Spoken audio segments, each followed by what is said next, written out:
Just for that. Now we're gonna watch a Veritasium vid. F you. On the morning of the Did you watch 17th the of Hunter April, Biden thing yet? 2013, Which Hunter Biden thing? Like Newsom, Hunter Biden? Yes! I've seen every Hunter Biden thing, okay? You watched the whole thing with Gavin Newsom. Yes, the whole thing. When? Yesterday. You mean? Was it good? It was okay. I didn't get to see it. But I mean, it's kind of on his spiel. Did you visit Washington, D.C. when you were in 5th grade? Probably not. Why? That was a big thing for us. Damn.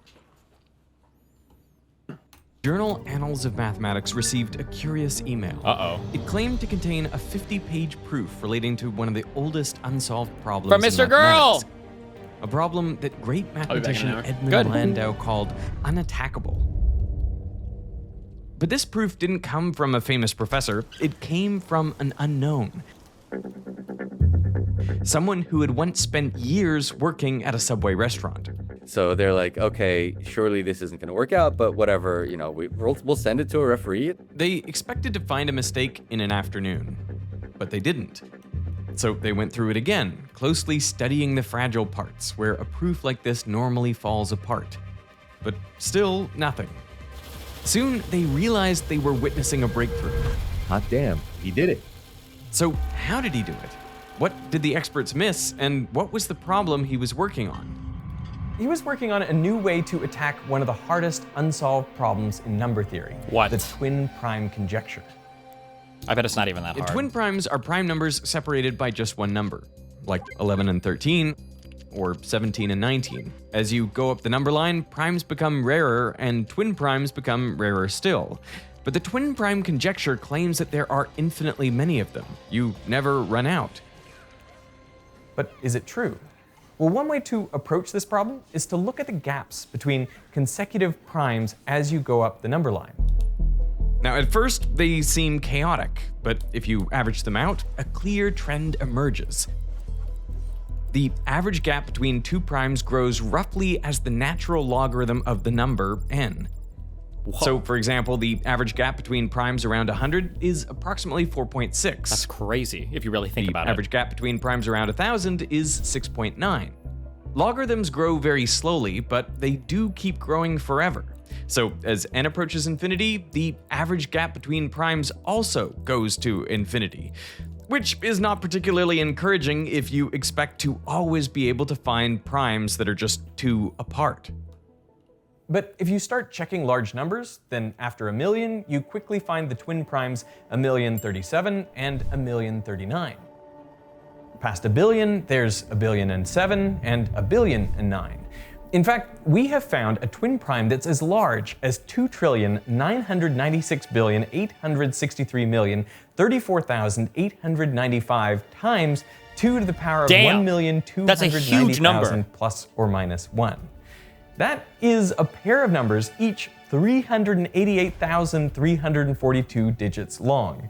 If you wanted to print those in a book for some reason, you would need around 260 pages per number.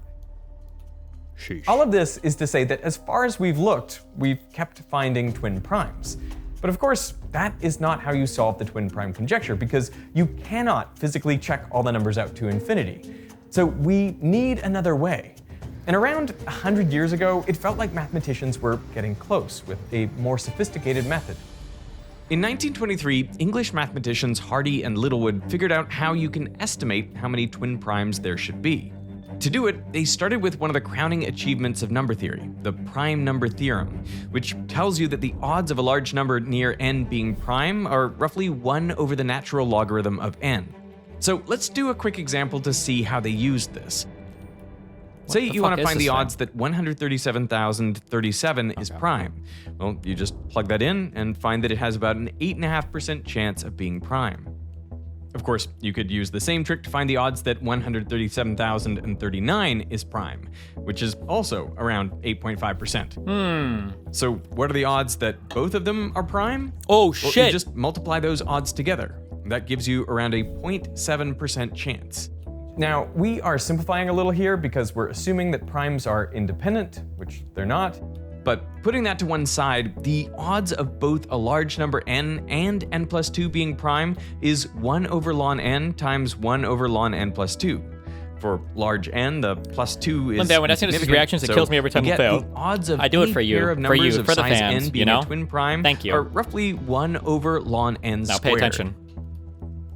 But of course, the problem with this approach is that the odds of a pair being a twin prime decrease as you go to larger numbers. So to count all twin primes up to n, we add up the odds at every single position. In other words, we integrate this expression from the first prime 2 up to that number. Now, Hardy and Littlewood refined this argument further to account for the fact that primes aren't really independent. But all that added is just this correction factor up front. So the final expression looks like this. Now let's plot how many twin primes this predicts up to 1 trillion. We see that it keeps growing, and if we fill in the actual count, you'll notice that it is extremely close. To the point where by 1 trillion, our estimate is only off by 0.001%. Try not to say damn. The only issue, though, is that this is just an estimate, or what mathematicians call a heuristic. It can tell you roughly how many twin primes to expect, but it can't guarantee that they never stop. As Terry Tao puts it, for all we know, there could be this vast conspiracy that every time a number n decides to be prime, it has some secret agreement with its neighbor n plus 2 saying, you're not allowed to be prime anymore. So what we need is a rigorous, airtight mathematical proof. But finding such a proof, it turns out, is extremely difficult. One of the first mathematicians to really try was a 29-year-old Norwegian, Viggo Brunn. Brunn was working during the early years of the First World War.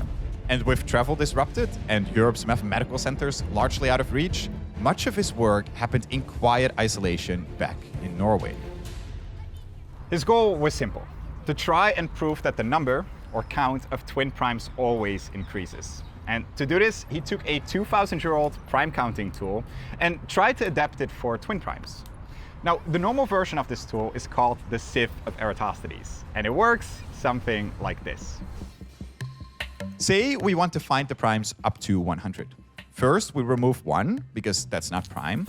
Then we circle the first prime, that is 2, and we remove all of its multiples. We do the same for 3, circle it and remove its multiples. And then repeat that for 5 and 7. And with these 4 very quick operations, every single number that's left on your 10 by 10 grid is a prime number. Now, we stopped the sieve at 7, and we could keep going, sieve by 11 or 13, but it turns out that we don't have to. So why is that? Well, the next prime is 11. So let's check the numbers below 100 that are divisible by 11. 22 is 2 times 11, but since it's divisible by 2, we already caught it. We also have 33, but that is divisible by 3.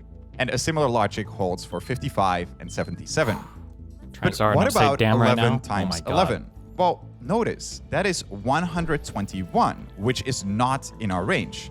So every multiple of 11 below 100 was already caught by a smaller prime.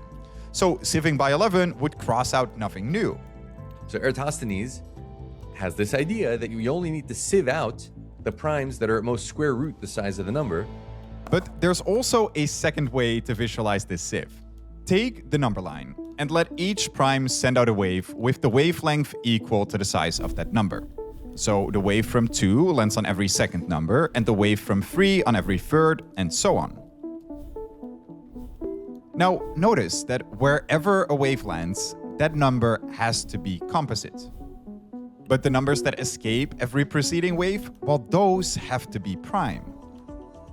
And so you end up with this beautiful visualization of the sieve.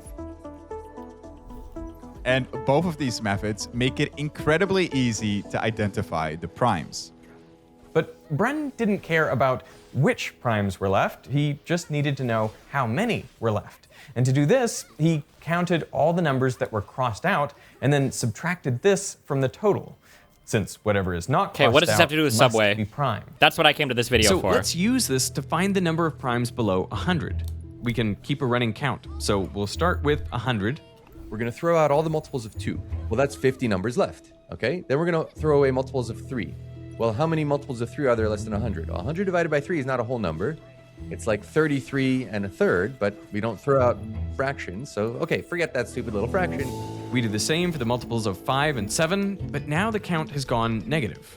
Well, it turns out that some numbers got crossed out twice, like 6, for example. It's a multiple of 2 and 3. So we crossed it out once when we removed multiples of 2, and again when we removed multiples of 3. So we have to add it back once. The same thing happens for multiples of 10, which is 2 times 5, 14, which is 2 times 7, 15, which is 3 times 5, and so on. So we add these overlaps back, and now the count rises to 28. But it's still not quite right. Now we've triple added back in the multiples of 2 times 3 times 5. So that we need to subtract one more time. The same thing happens for 42, which is 2 times 3 times 7, and 70, which is 2 times 5 times 7.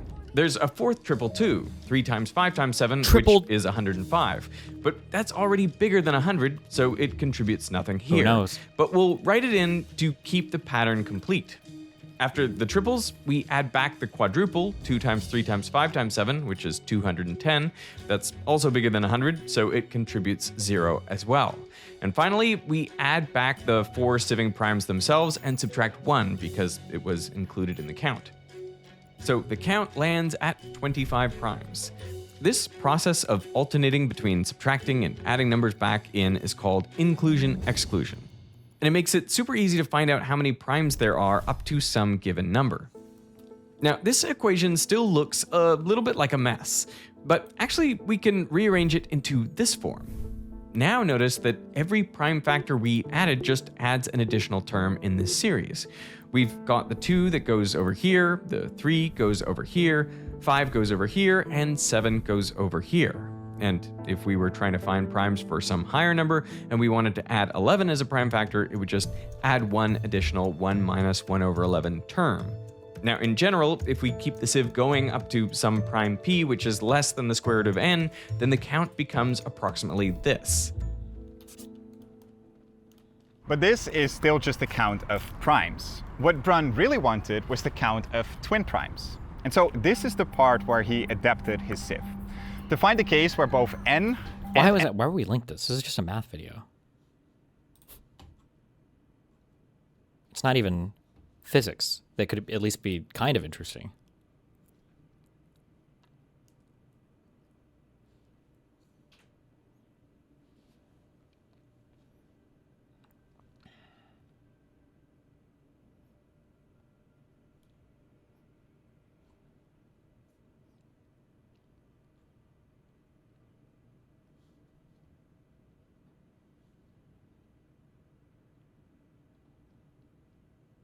Whoa!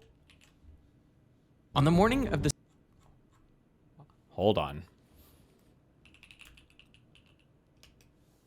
I just saw a thumbnail that said the most accurate chess match in all of... The most accurate chess episode in TV history. That's a House episode. What? I said good game. Uh-oh, he's having a Magnus moment. Welcome to part 1 of hopefully a series I'm going to be doing about chess episodes of some of my favorite TV shows. Now, nothing really grinds my gears quite as much as chess done poorly in media, whether it be a continuity error or just downright nonsense. Do that, I'm gonna do that. If you do that, I'm gonna do that. If you do this, I'm gonna do that. I love movies and I love TV shows. Okay, well, isn't that Creed guy supposed to be kind of a scammer weirdo? So it's not supposed to be?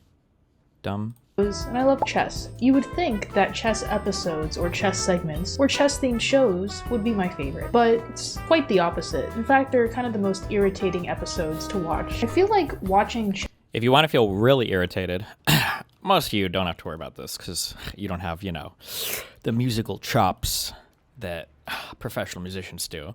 But if you pay attention and you know what a kit sounds like, most of the drumming in Whiplash is like not even remotely close to what's actually being played on the fucking audio, but that's okay. chess in media might be a similar feeling to watching a police show if you're an actual police officer, or watching House MD as a doctor. In this episode, we're going over an episode of House MD, the classic show, my favorite yaoi, and the episode we're watching today is Season 3, Episode 23, The Jerk. This is one of my favorite chess episodes of any TV show because it does get one thing right, aside from all of the continuity errors and just incorrect chess information. Now, what this episode does get right is embodying the true characteristics of the average chess player. So the episode opens up with a scene of a chess tournament. Now, I think they want us to believe that this is a true, genuine chess tournament, and if this is true, I already have a few issues in the first few seconds of this scene. It is an older tournament, as everyone is still using these analog clocks, but that makes sense a little bit for the I'm getting tired of these fucking Zoomers who are out here on the internet acting like they're not actual literal children, okay? Please, calm down, all right? Time. We zoom in and we meet our main character, the Jerk. Immediately, he starts talking to his opponent, which first of all is just not allowed. Do you want me to explain how you just lost? Or do you want to stare at the board your full 3 minutes? So this is the first good look that we get at the position, and we can see where every single one of Black's pieces are, along with a few of the pawns in the center for White, and some clues on what's going on the queen side for White. Come on, it's called speed chess. Yeah, that's because he's high. Oh, yeah. Okay, here we go. Now we can see that White, for whatever reason, has a knight on h3, has castled. There seems to be a rook on f1, and there's no pawn on f2. So there's a semi-open f-file. White has two bishops pointing towards Black's king. So it looks like he takes something on f5. There's a bishop on d3. Bishop takes f5. Oh, the bishop's back on d3. We now get an aerial shot of the board, and we can really see what's going on now. Black plays the move king h8, and they left this out, but then White played queen h5 and Black played rook g8. This is now a forced win for White, so pause the video here if you want to find it. But yeah, Black plays queen h8, then White plays rook h5, so they just completely left out queen h5, rook g8. If you saw it, what happened in between was queen takes h7. King takes h7 and rook h5. But then after rook h5, they show king takes h7, and they show rook h5 again, and then I don't know what position this is. This is like the starting position. And after king g7, for whatever reason, the move that is emphasized as the brutal move is bishop h6, even though, you know, if you sack the queen on h7, there's a reason for it, and both players would see it coming. Okay, I thought this was going to be saying good things about House, and now she's kind of shitting on House, so I really don't like this video very much.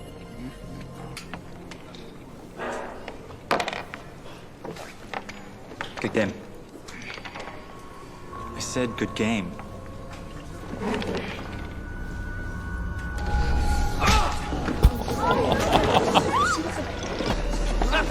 Why I tried that. Call 911. Get an ambulance. Tell them to send two. It's gonna explode.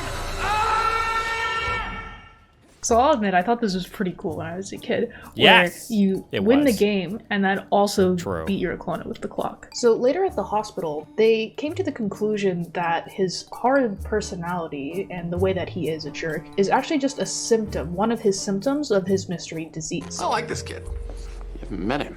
I know you hate him. What more do I need to know? Anybody can get into a fight after losing. It takes real creativity to beat up someone you just beat. His mother is so relieved by this, because that means that if he gets better from whatever illness this is, that means that he might not be a jerk. But will he still be good at chess if they cure it and he's not a jerk anymore? That's the question. You mean the illness is affecting his personality? If these treatments work, it could change him?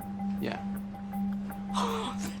Where do I we buy then come these? back to the main meat of the episode. They ended up giving the kid magic mushrooms for his cluster headache, but this seems to fix at least one of his issues. However, while he's on the mushrooms, he ends up making a bit of inappropriate pass at Cameron, where she discovers that he has, what's the medical term? Small balls. Tiny balls. And they add this to his symptoms. Yesterday, if it wasn't operating at capacity, it could have caused... Whoa!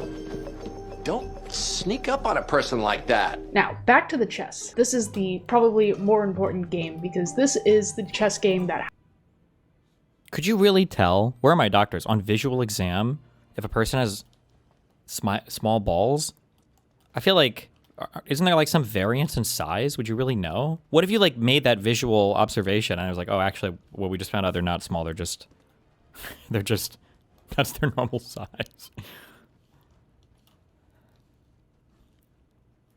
Well, we weren't shown how small. Well, imagine if they're so small, they're like little fucking whatever. How would you even know? Because aren't they like in the sack? How would you know? Wouldn't you have to like palpate it or whatever? House plays himself against the kid. I think that we're all expecting House to be very good at this game because he's good at everything. So smart, and chess makes you smart, right? Yes. I like that they actually do the like pick a hand method. That's something that chess players do quite a bit. Now, white opens with one f4 and black responds with c5. White plays knight f3 and House promptly says, the bird's opening. Passive approach. So yes, this is a bird's opening technically, but after the move d5, his opponent says the Sicilian defense. Now this is a very common misconception, is that if you play the move c5, it's a Sicilian. This is It has to be in order. You can't just play c5 whenever, guys. Oh my god. not true. The Sicilian is e4, c5. Yeah. You cannot play a Sicilian against one f4. Duh. So that was the first thing that really bothered me. Yikes. The second thing I'm cringing. is if you zoom in here, can you tell me what's wrong with this screenshot right here? Did you notice it? Yes, Two White's king pawns? and queen are set up backwards. Oh, that so too. this entire Obvious game rookie is thrown mistake. out the window. I had to use a board editor, and now it's chess 960. The trash talk was excellent, though. I can walk. I don't bleed out of my penis. We That we go know a few of. moves into the future, and this took me a long time to figure out, but somehow the king and the queen switched back, and I thought I was crazy, but yeah, they set it up correctly, and then somewhere in between they switched the king and the queen, and then a third time switched back. So the game went f4, c5, knight f3, d5, e3, knight f6, b3, e6, Need to go bishop over there? a3, bishop d6, bishop b5 check, knight c6, knight c3, castles, and rook b1. Quite a nonsense move if you ask me. There's absolutely no point to this move. I think a move like castling would make a lot more sense. But after the move e5 is just a blunder because it allows bishop takes c6, and after b takes c6, f takes e5 is just a fork. So this is a blunder, but it is blitz chess. Yeah. Opponent just plays f takes e5, knight takes e5, bishop comes back to e2, knight e4, knight takes d5, knight takes f3 check,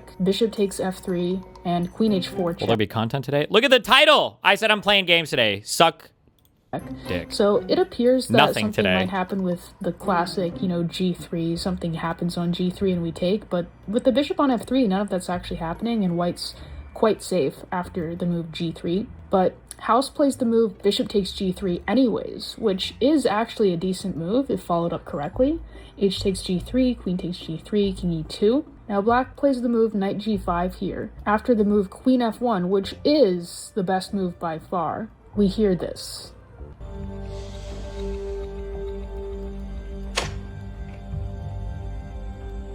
Uh-oh. Care to lay down your king?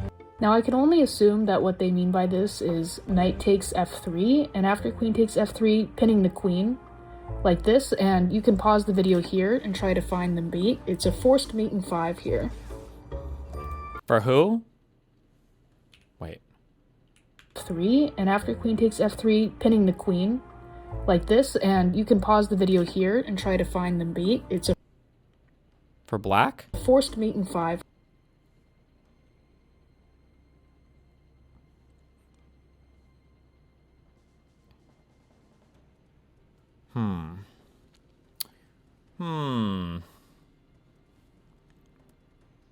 No, for white. Forced mate, they say. Let's see.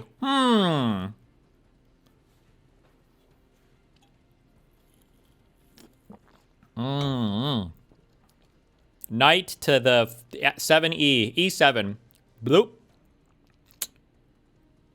Then the king has to go over here. I wish I'd draw the arrows. Okay, that's 2 moves. Does that count as 2 moves or 1 move? Is it 5 per person or? And then he goes over here.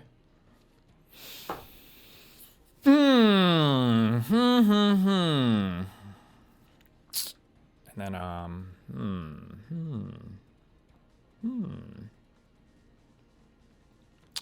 There's definitely something else going on after that, but I can't move the pieces, so it's too hard. Here. Do you even play chess? I'm like at 1900 elo, bro. Are you serious? Yeah, so it was knight e7 Yep. check, king h8, Rook h7, king h7, queen, bishop, rook rook, h1, yep, and after and then either queen h2 or blocks, queen h4, then or queens even, I guess, at queen or e3. bishop h5, this is checkmate. You yep. can just prolong the inevitable. Got it. And I believe this is this Anastasia's mate? Yes. This is Anastasia's mate. Exactly. Ukrainian Anna, aka. You can't win. You can pin my queen. My knight to e7. Your king to h8. Sacrifice rook takes pawn. Yikes. Bishop blocks. Queen to h5. Checkmate. Yikes. Save what's left of your dignity. Your dignity. Lay down your king.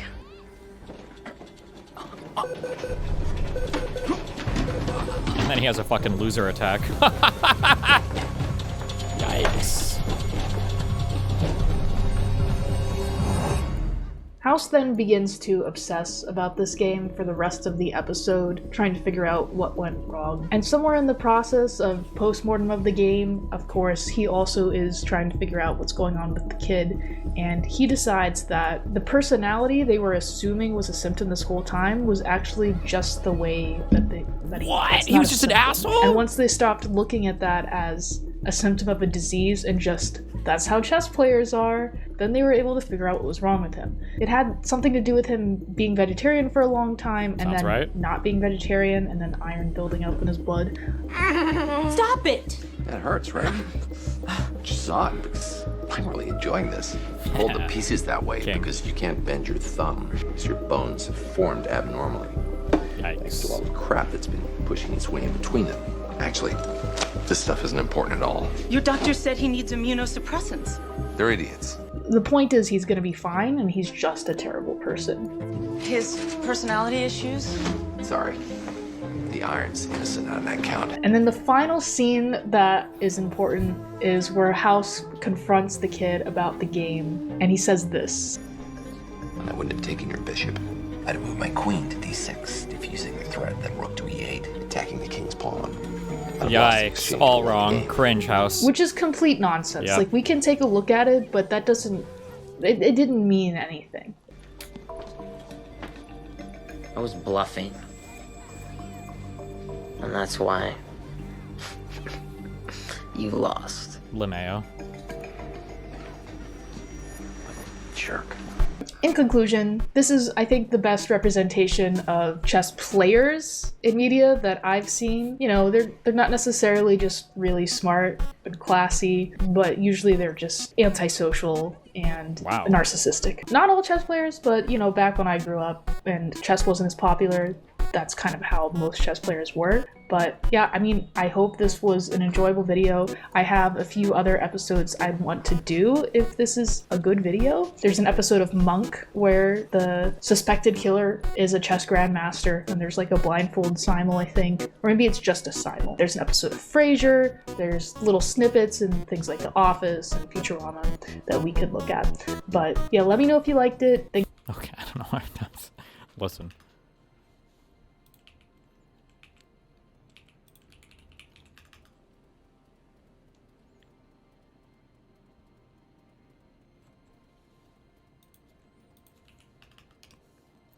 Eight minutes. Hello everyone, I'm Magnus Carlsen from Norway. 5 years Chess ago. World Champion since 2013.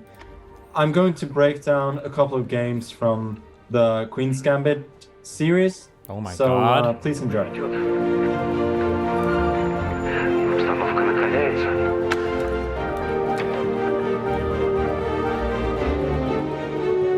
At this moment, Morgav has generally done quite well.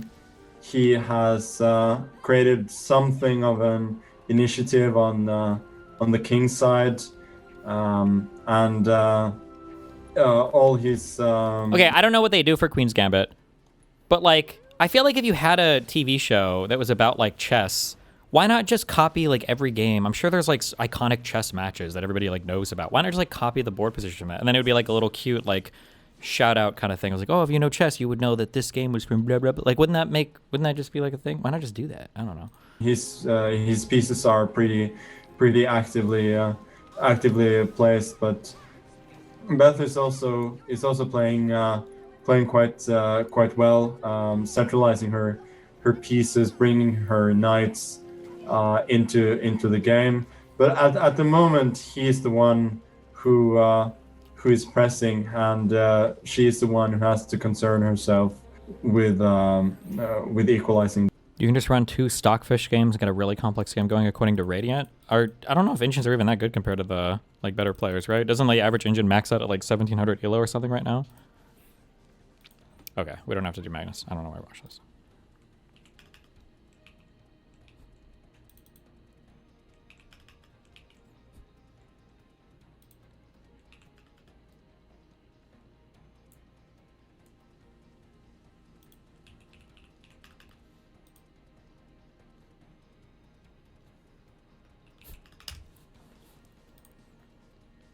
Ukraine's drone interceptors and the soldiers who fly them.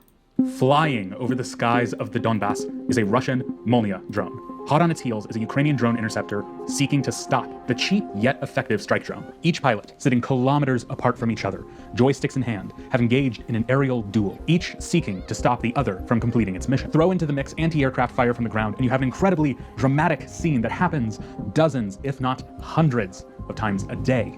Drones and their military usage have forever changed war. And while it may have started with large American spy drones and ISIS terror groups using commercially available drones to drop grenades out of tin cans, the Russian full-scale invasion of Ukraine has become the crucible to forge this new age of warfare. In fact, drones have now become the largest scalable weapon in war, but the rest of the world seems to have just not caught on yet. We see large militaries like the IDF leaving their vehicles completely unprotected from Hezbollah FPV strikes. And we also see the largest, most powerful military in the world somehow unable to stop a single Shahed drone in broad daylight. And while it's true that Shahed drones can be pre-programmed to maneuver through the sky in complex motions, guys have been shooting these downs with Browning and Maxim machine guns out of the beds of trucks for years now, with some even taking Shaheds down with small arms fire. Get up so Drone fast? technology is an arms race, make no mistake about it. However, advances in speed, in maneuvering, and in production scale have forced ground teams to adapt. A bullet will always be a bullet at the end of the day. However, sometimes you need more. And these are the stories and experiences of Ukraine's drone fighter pilots.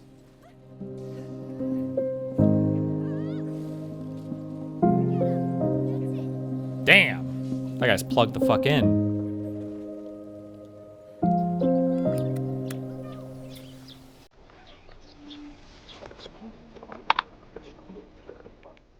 Back in mid-2025, I embedded with the Phoenix Deftaga civilian militia force attached to the 113th Territorial Defense Brigade.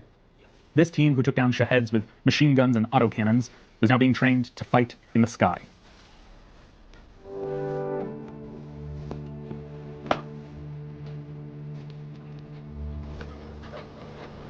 Excuse me.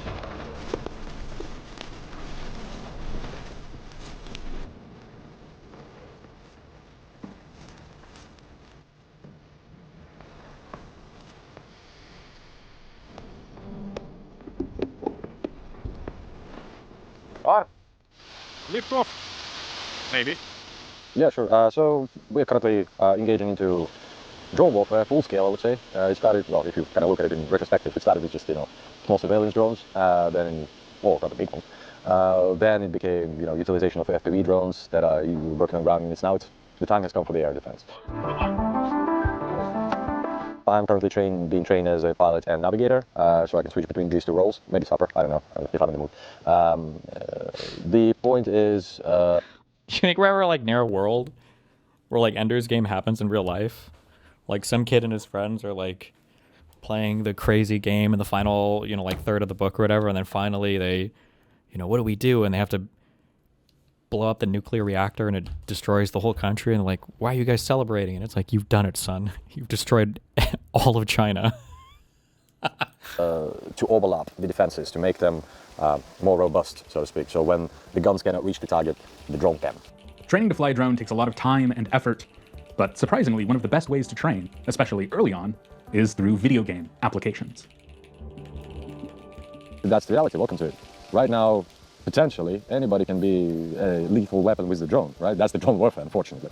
And yeah, you do have applications, let's say, on the different platforms, not just Steam, that allow you, to train for how to fly the drone itself, and the physics is really good, plus you can construct your own levels to practice. So, I mean, I think it's okay. It all depends on the person, how you utilize all your knowledge, and whether you get it from open source or games, and or maybe some library or some closed circuit, so to speak. It doesn't matter. It's your decision how you're going to use it. Comparing to real flights, it's pretty close. So that's the whole point, right? And plus, drones are actually, they cost money. Okay, money. If I crash the drone out in the field somewhere, it's going to cost to repair it. If I crash the drone in a simulator, that's fine. The main goal for the simulator is get you acquainted to the handling of the drone and work on your small motorics of your fingers, for example, so that you can be more precise with your movement and understand how actually drone flies, how it reacts to all your movements. Она уже подздыхает, но это, по идее, большая ее. Она медленно сюда, там все равно. И да, если пиздовать. Дивись, весловий орієнтир, дивись, продовжуй. Ось це узеньке поле. Узеньке поле. Снейк. Матяш Андрей, позывной «Мародер». Ну, я сейчас, извините, что, конечно, по-русски, так, научен. Я сейчас перехватываю вражеский. Do you think drone warfare is good if it discourages troops on the ground? I don't know. I'm solidly in that point in my life where I realized time is a flat circle and everything kind of repeats itself. There was an anime growing up, a legend, a classic anime called Gundam Wing, which is not cringe and is just considered one of the crowning achievements. I think, what was the name of that one guy?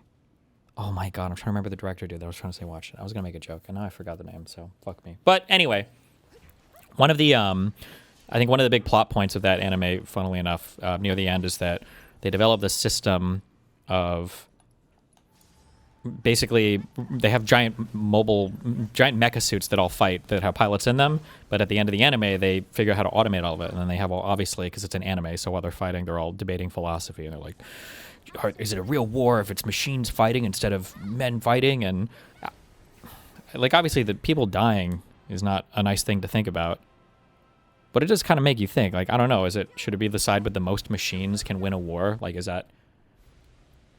I think if you think about it, there's definitely problems with that, but we'd have to dive a lot into the philosophy. Fuck all that shit. It's probably not the best thing in the world. It's probably good that, you have to build towards it, but, let me put it this way. Might is right I think it's a good thing. I think that's it. I actually think it's a good thing, and I think that the idea that a single actor or somebody who just has more robots could win is problematic. Okay? I'll just say that much. All right. Беспилотники. Используя я FPV-дроны, можно сказать, полугражданские. Конкретно сейчас Орлан из зала суперкамы. Так как молнии сюда особо не долетают, плюс там ланцеты.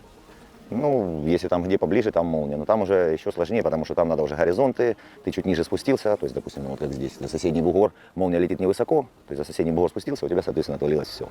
Там и плюс, надо подгадывать моменты, потому что они тоже сейчас перехватывают сигналы, все, он понимает, что за ним охотятся, он пытается уходить, там сейчас уже завод... You have to elaborate on that? No, it's up to you, the student, to figure out what me, the master, means, okay? Залы идут с камерой заднего вида, то есть уже понимают, что если за ними кто-то пристроился, он начинает маневрировать, крутиться, менять высоты, и плюс FPV-шка не слишком долго летает, скажем, в воздухе. Если кто там часами может часами находиться и маневрировать, у него батарея позволяет, то тут свои специфика проблемы. There will be a lot of terminology about Russian drones that I think the majority of the public just doesn't know. So allow me to tell you a little bit about the different types of drones that Russia uses here in Ukraine. They can be broken up into 3 categories: recon, mid-range, and long-range. Recon drones are most commonly taken down by FPV-style interceptors, and they primarily operate during the day, or at least they used to, which is why ground teams couldn't risk shooting at them without breaking cover. Those like the Orlan, Zala, and Supercam are most common as they seek to gather information and plan out strike targets. Mid-range drones fly near frontline areas. One of the most effective is the Molnia, as it is so cheap and simple, often being far too expensive to hit with more advanced interceptors. while the Zala Lancet drones are far more precise and harder to hit due to their small form factor. The Shahed-style drone operates in all areas of Ukraine. It can hit every single region, and has required these drone interceptors to evolve into their current state. The newest challenge, though, are Shaheds equipped with jet engines. These are capable of outrunning any ground air defense system. However, they have been able to be intercepted by drones at their lower speeds. This is far from a complete list. However, this should give you an idea, a point of reference, when these soldiers are talking about what they are going after. Do you see a future to where you're hitting something like a Shahed drone coming in or anything larger? Ну да, как бы технологии, я общаюсь с людьми, то есть как бы технологии идут вперед, то есть уже вроде как такие комплексы существуют, ну пока как бы мне не попадались ручками пощупать, но вроде как говорят, и на некоторых направлениях уже слышно было, что и конкретно такими комплексами работает. То есть у меня побратим там, ну, занимается дронами, уже в гражданском списался, и как бы эту тему двигают, там Стерненко там вроде как какие-то системы донаводки проектирует, ну когда это все дойдет. Wow, look, who? Oh my god, okay, fuck DGG chat. Look at this YouTuber here. Foolish, and his name is Foolish Philosopher. He said, I know you're simplifying for us, but that's not might is right. You're more hinting at a personal view that ultimately consensus is right, specifically consensus among humans. There, see, he's got it. I think that if we can imagine human beings to have a type of moral, I don't know, like there's like a thing, like a moral universe that humans prefer to exist in, that if you take a bunch of groups of humans and some of them accurately represent the desires of that world, and then others represent desires outside of that world. So you might have a group of humans that believe in like equal values and all this bullshit, and another group of humans that believe in eating children, and then another group of humans that believe in endless torture. That ideally, if human beings project a type of morality onto the world and prefer to live in that morality, that the people that resemble like that morality on the aggregate will congregate to an area, and then those people will have the might to conquer the other people. In an ideal, I'm kind of idealizing this, but like you would hope that that would be the way that it would go, right? So if we imagine the universe or not the universe, I guess the planet of people that we live in now is like moving towards some like moral consensus, because people tend to be okay with a moral thing, and people's desires are more represented among governments and all this. Even to some extent, even like autocratic governments, right? That dictators can only hold power for so long. If they become so unpopular, they'll be couped or killed or whatever. That there might actually be some like moral goodness in the might is right argument. There might, maybe. I haven't thought about this too much, but I think about it a little bit. But if one person could show up with a fleet of robots who did believe that eating children was good, that person could exercise a might that is so much mightier than all the other humans just because he has robot armies at his disposal. And that would be a scary thing. I think that'd be a bad thing. I think it says something that so many more people were willing to die on the other side of Nazi Germany than for Nazi Germany. I think it says something that so many people are willing to fight on certain sides of conflicts than on another side, you know? And the access to infinite amounts of like robot bodies to fight wars maybe changes that in a fundamental way. Maybe that's not okay. Destiny, kind of like Pax Romana. Dude, exactly like Pax Romana. That's actually exactly the concept that I was thinking of. It was like this 200-year long period in ancient Rome. People called it like the Golden Age. It was characterized by prosperous stability, hegemonic power, regional expansion, and relative peace and order. Although it wasn't perfect, there were internal revolts and external wars, including the Roman-Persian wars, which, man, those were crazy. Also called the Roman-Iranian War. Okay, sorry. What is it like trying to hit a target mid-air instead of a stable position? Приймати візуальний контакт. Okay, wait. Also, because I get random clips on my YouTube of things when I'm working at night. Did people just not know how guns worked like 20 or 30 years ago? I'm not trying to say that every movie needs to be perfectly realistic and every magazine has to have exactly 30 rounds of ammo or whatever, but like,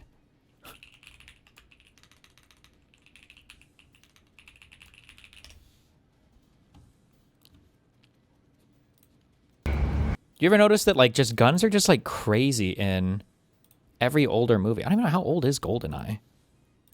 80s or 90s? How old is this? Hold on. GoldenEye release 97. No, that was a video game.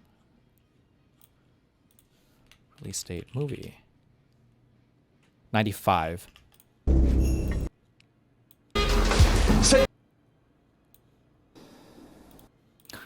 I don't understand this whole I never watched this movie, I'm gonna be honest. I've only seen parts of it. In this opening scene, why is it that if you have a spy who's trying to like plant bombs everywhere and blow up all of your missiles, like who the fuck has ever like come out with your hands up? Why does he think he's gonna get like released back to the United States, or they're gonna like let him go? What is the incentive here for him to be like, okay, you're right, I give up, LOL? Like, and walk towards me. Like, why would you ever do this? Like, okay, well, if I come towards him with all the soldiers here, he's gonna let me and my friend go. Finish the job, James. Blow them all to hell. Also, this guy reminds me so much of the guy in Game of Thrones, Robert Baratheon.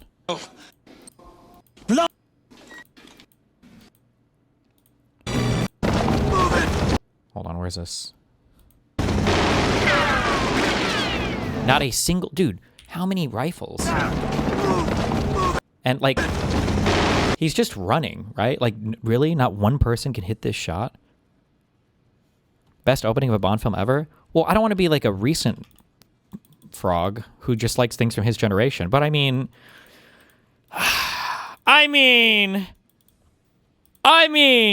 Casino Royale's opening. Come on. Come on. Jesus. Sheesh.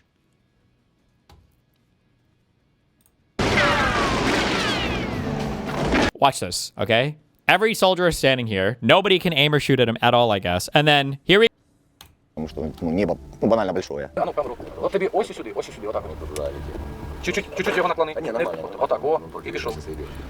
Бачиш, понятно? Ось я його веду постійно. Зараз будемо вертатися, я тобі покажу, що ми робимо, коли вертаємося.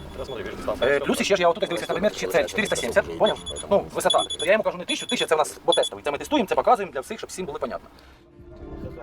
Ну, саме перше, як це? Це, я думаю, що після того, як ми зіб'ємо цель, якийсь полковник себе застрелить.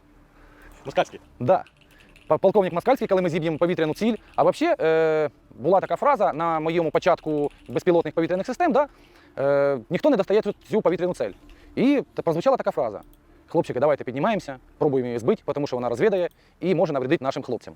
Ну, якби, ми ж всі робимо одну справу, правда? І от ми тут в небі для загальної справи. Ну, якщо балакати про повітря, коли ЗУшки не можуть працювати, то ми працюємо вмісто них.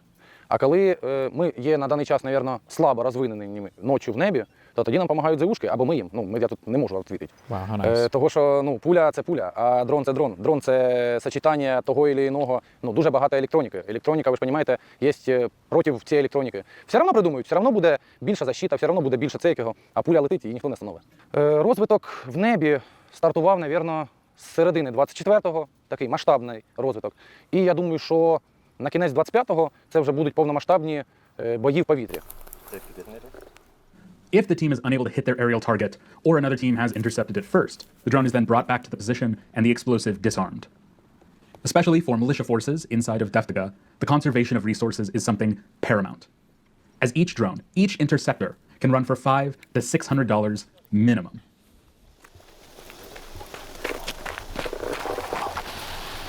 Fucking Ice Poseidon out here? Whole operation and sorry. You know all the activities. I think first of all everybody should be kind of getting ready for that, because first of all we and all those people who are in here, we are not immortal. Let's put it that way. And somebody will have to change us. That's the first thing. Second, these skills they also help you not just in military life but in civilian life. You can shoot nice photos for your family. Just don't fly into them. That's not how you do.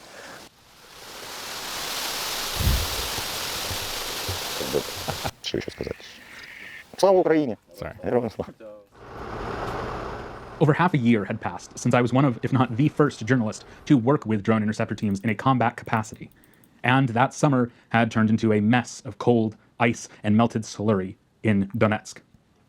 We drive toward an upgraded FPV drone interceptor position with the 117th Territorial Defense. Do you feel like the permanent scrutiny you get due to your court case and everything you say will ever fade even when it's over? I would go crazy if I constantly had to worry about that and greatly disrupt my expression.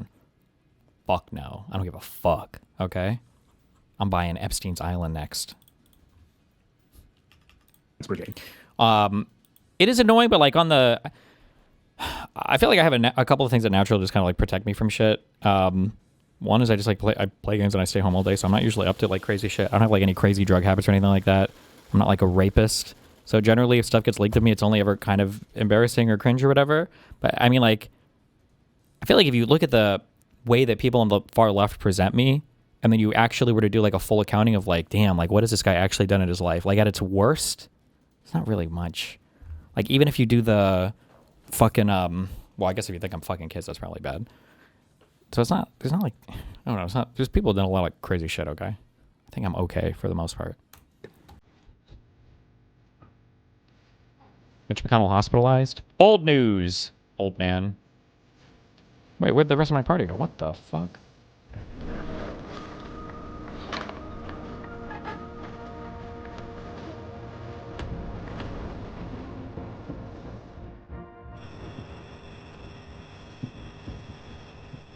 Ну, у нас дневные дроны, мы работаем от сумерек, от рассвета до заката.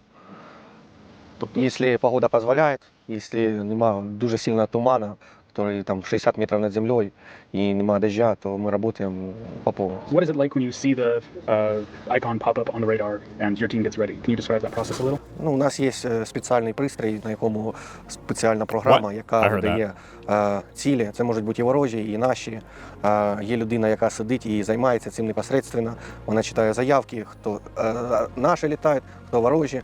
РЕР, радіоелектронна розвідка, вона висматрює, де що летить. И человек вот этот просто ее обнаружил, пометил ее, что это ворожа, и, соответственно, мы взлетаем. Do you worry that people by Hassan's retelling the whole situation though? A little bit, but I like once this court case is over, like the thing is I think a lot of people had ideas about things that happened, and they just got like there was like an initial explosion of news when the court case first dropped, and then nobody's really followed much up on it over the past like year and a half. That's just kind of how it goes because nobody's following the details of everything. But I think that if it gets dismissed or if I win in court or whatever the fuck, once it's finally gone, me being able to recount everything, I think like all like holistically the whole story is pretty fucking crazy. And it is crazy. Like I have undeniably strong links from Kiwi Farms to the Snarker people to Pixie and Lauren to an international sex trafficker that all of these people have covered for, who was an active member in Queenman's community before and after everything that happened, who are also all funneling information through Hassan Piker, who repeats it on his platform. Like, all of it is tied together, like, very obviously and easily. Like, I don't have to conspiracy my way towards anything now at this point. Like, I have enough connections and evidence for everything that I think laying all of that out from start to finish, I think it'll be a pretty crazy thing. I think people will be like, oh, this is kind of fucking wild. But one day, when Judge Becerra, our queen, І намагаємося її знайти. Якщо я не впевнений, що я її зможу, я її бачу, але я впевнений, що я її не соб'ю, то я не підриваю дрон, я не трачу просто так. Я лучше со второї попитки зайду, і тоді вже буде враження. Максимально близько, максимально. Anything you want someone to know that I haven't asked, I would ask you to tell us that. Ну, давайте зараз на паузу, я подумаю просто. Що? Ніколай, що нам ще треба? Зброю.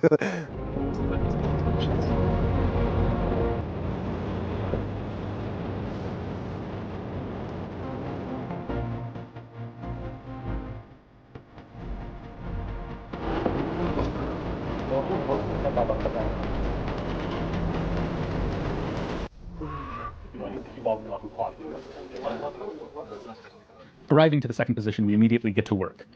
Out here, this team relies on intercepted radio signals to identify drone threats and target them. However, sometimes you also intercept friendly FPV signals mixed into that.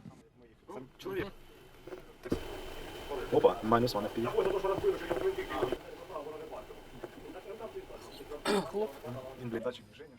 Це FPV-дрони літакового типу, які ми застосовуємо для перехоплення ворожих літаючих боєприпасів і розвідників так само, починаючи від ланцетів, закінчуючи, мабуть, найбільшим це шахеди, тобто воно все спроможне наздогнати і вразити.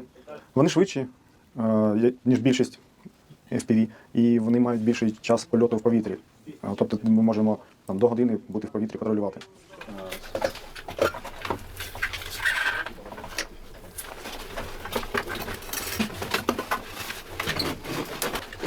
Ну, по-перше, антенна керування вже виставлена, вона закрита у нас від дощу, виноситься катапульта, перевіряється ціль, виноситься дрон, підключається, програмне забезпечення включається, і ми полетіли. As the sun went down, the cold crept in. The ice melt had refroze, and this was as much a fight as making sure nothing was flying above us as these soldiers set up their catapult.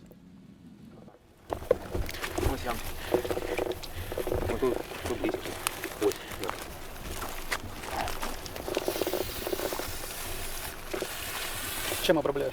Целиком. Ну, целиком возьму.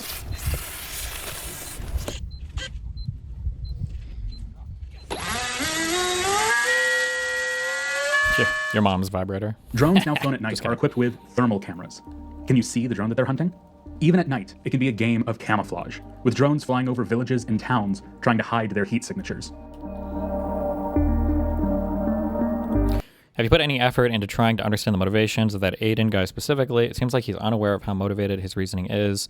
Even if he's not playing dumb, he's ignorant to the concept that he's only friends with the snarkers as long as he's tanking for them. No, I don't try to do theory of mind for a lot of these people. I also just don't really care that much. Like, I think that at some point, like, if this was all just over, like, political stuff, then fine. But it's not over political stuff. It's over, like, incredibly personal shit. I just have no sympathy. Like, at some point, like, there's some due diligence that you should have to do. If you're incapable of doing it, then I think you should go down with all of them. That's just how I view it at this point. Вибухнуло. Україна північному. Більшість європейських країн, так само як і Об'єднані Штати Америки, вони не хочуть бачити, але або спеціально роблять вигляд, що не бачать, яка трагедія зараз проходить в Україні. Скільки гине цивільних, скільки гине загалом людей, то треба більша і рішуча допомога для Сил оборони і безпеки України. Не дивлячись на ваші старання як репортерів це висвітлювати. Не дивлячись на старання репортерів висвітлювати цю проблему, цю війну в всьому світі, люди чомусь не до кінця розуміють саму трагедію і масштаби. Ну, поки це не переживеш, так. Так, не хочеться такого бажати, але, на жаль, так і є. Why did you join the Territorial Defense Forces? It's so crazy, but like, and I'm not trying to blame Hunter at all for this because it's really not his fault. But there's a world where Hunter Biden instead works for like a company in Romania or I don't know, literally any other country on the planet besides Ukraine. And then that causes it makes it so that Republicans in the United States are not absolutely fucking brain broken related to Russian shit. And then the United States would have led a much more hostile reaction to a lot of the Ukraine-related war stuff. It's impossible to remember this now, and if you're younger, you probably just don't believe it, and I don't even blame somebody for not believing it, but Republicans especially used to just be so insanely anti-Russia, anti-Soviet Union. Like, they just had such huge positions on all of this stuff, and they were so primed to like want to be in a war against Russia and to take them out or whatever, and now they just like don't care about anything because of all the Russiagate shit that mind-fucked them. Чому приєдналися до ТРО? Ну, це мій обов'язок. Обов'язок кожного українця захищати свою державу, свою сім'ю, країну. Ну, як мінімум це обов'язок, як максимум це людяність, це терористичний акт проти населення цивільного і проти країни в цілому. Тому терористичні акти треба пресікати, наказувати. І ніхто не знає, куди прилетить той самий дрон або ракета. Тому я захищаю всіх як свою сім'ю. These drone teams are not clear from danger either, often operating within FPV range themselves. As you get closer to the front, destruction like this becomes a relatively normal sight. Targets change, both in the air and what are hit on the ground. And there's only one thing you have to keep in mind. There could always be something above you.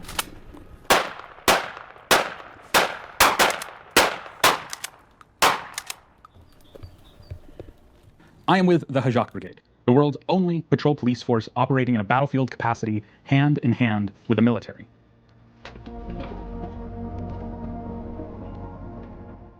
All drone interceptors currently use antennas and traditional radio signals. Operating at ranges over 2 kilometers, you often have to have a person or a small motor to adjust the angle of the antenna as needed.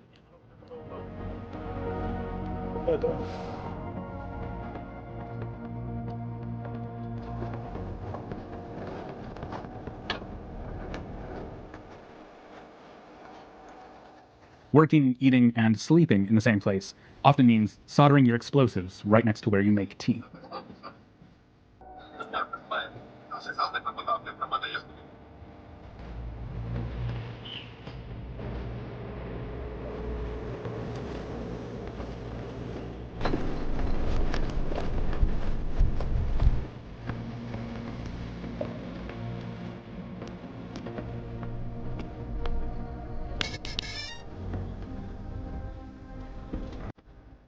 Зазвичай більшість цілей це молнії, також іноді бувають орлани і зали.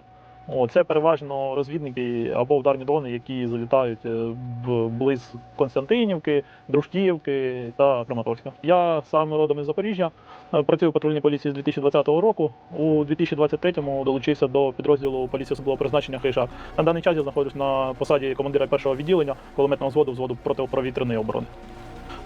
Через те, що у нас брак людей у взводі, прийшло навчання на пілота FPV-дронів і запустили нову позицію, почали пробувати себе в цій сфері, так як перехоплення по повітрю більш потрібні, і це найбільш краще вдається збивати цілі, ніж з землі, працюючи з автомата чи іншого виду озброєння. Зараз це для мене щось нове. Я перше це попробував, мені сподобалось. На даному етапі нашої роботи мені поки це подобається більше, ніж бігати з автоматом по посадках і видивлятися ці дрони. This close to the front, strike drones, like Molnias, are the biggest threat. Whoa, doggo.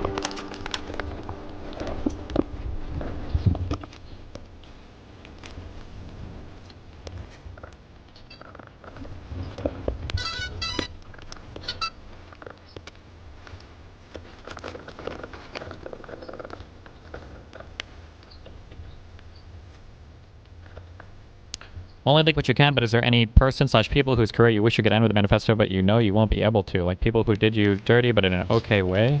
In an okay way? What do you mean? I wish I had more discovery from the Abbey stuff. I mean, that would be interesting. I'm sure there's a whole bunch of really bad behavior there.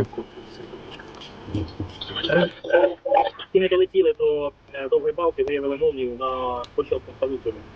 Я понял. Так, що там скілити, хто просив? Магай. Не Магай, підкажіть, будь ласка, замов супутного ще спостерігається, Бог його знає, ніхто не може виїхати зараз. What? Okay. PV Ukraine, you know? Волонтерів працює. І засоби виявлення теж не бачить ні картинки. A majority of the time spent in any aspect of drone warfare is staring at a screen, hours upon hours of meticulously darting your eyes across the same area of operations that you've been looking at, sometimes for over a month. Bro, we're already trained for this. In this this video, I'm showing you a disproportionate amount of footage from outside operations versus inside on a screen. It's usually 10 to 1. Саме важливіше, оскільки так на рахунок цих молній, зараз їх теж дуже часто почали нищити, їх нищать МВГшні групи, які з землі стріляють, так само їх нищать групи перехоплювачі. Вони так само стараються бути швидшими, стараються маневрувати, стараються приховати свою висоту, оскільки тут йде великий перепад висоти, треба теж враховувати, так сказати, не тільки знати саму місцевість, локацію саму, а треба ще знати висоти, де які знаходяться, чи ти знаходишся в низині, чи ти знаходишся на висоті, звідки приблизно з якого квадрата стартує ворожий БПЛА. Потім, якщо на ОСД висвітлюється альтометр, який показує саму висоту, яка працює, то там воно не завжди пише правду, оскільки, знову ж таки, вони там запускають з низини, а тут у нас відносна висота, і треба враховувати, що у нас там перепад по висоті йде метрів 120-130, залежно теж від точки, з якої вони стартують, бо це не тільки один екіпаж, який працює, їх там дуже багато. На рахунок БПЛА, тут у нас теж українського виробництва від диких шершнів дронопад, це iPad від дронопад Нежить, називається, 9-дюймовий дрон. У нас раніше були від диких шершнів дронопади, так само ми їх використовували, але зараз, оскільки ворожі БПЛА уніфікують нові мотори, ті самі зали, на тих самих дронопадах їх відносно дуже важко доганяти, оскільки вони стали швидкісними, стали маневреними. Тому зараз сама головна пріоритетність якраз в швидкості, оскільки якщо ти не будеш швидкий, ти просто нікого не зможеш догнати, нікого не зможеш збити. Тобто зараз ті самі півансани або ті самі багнети, стріли, потім булети і стінги, вони зараз в пріоритеті, вони стоять і вони якраз за ними майбутнє.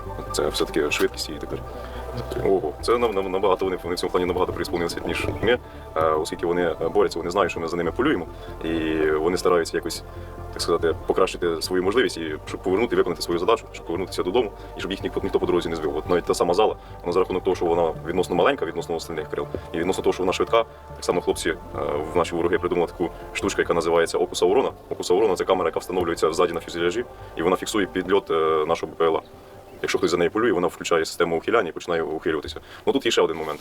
Якщо ми її так доухиляємо, вона просто рано чи пізно в неї спрацює фейлсейв і вона викине парашут і просто почне падати, якщо вона наблизиться дуже близько до землі. У мене, я ще з 18 років хотів попасти на війну, коли почалася. Війна почалася, мені було 17 на той момент. Я хотів попасти на війну, в мене пішов батько так само добровольцем служити, тільки в бригаду ЗСУ. І я хотів теж якось підключитися до цього всього. Ну і шукав виходи, як я маю попасти на війну. В воєнкоматі мені сказали, що ні, не можна. Ну я пішов через бригаду поліції. Ну так і вийшла така в мене маленька історія. А зараз вам скільки? 21.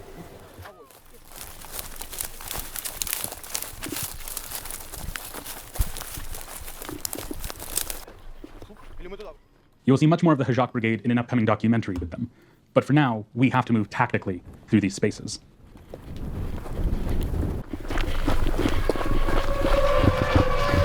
You know there's always something above you.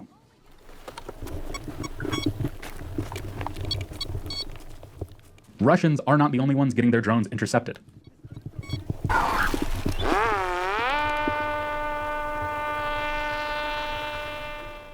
The truth is that both sides of this war are constantly developing new technology. Recently, when I was out with one of Ukraine's top artillery units, the 148th Artillery Brigade, their ISR, or Intelligence, Surveillance, and Reconnaissance drones, intercepted with more and more frequency. The first team we worked with had their last drone taken out just as we arrived. And while this brigade has many other teams that are able to pick up the slack, it is a major drain on resources.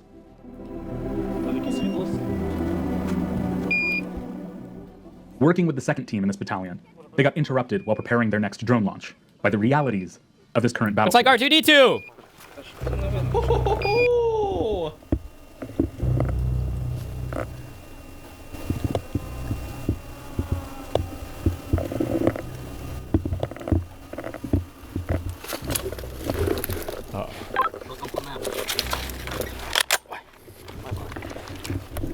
А, крыло.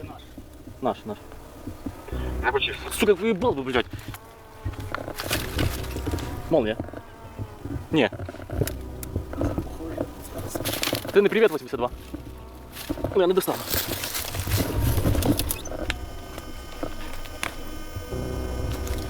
А посадку йде чи ні? Прямо не йде. Розвертається в нашу сторону.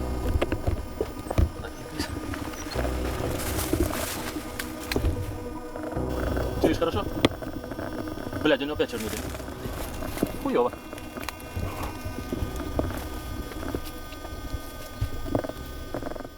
This is the reality of the modern battlefield. Hiding in a tree line, hoping that the little buzzing box of death didn't see you.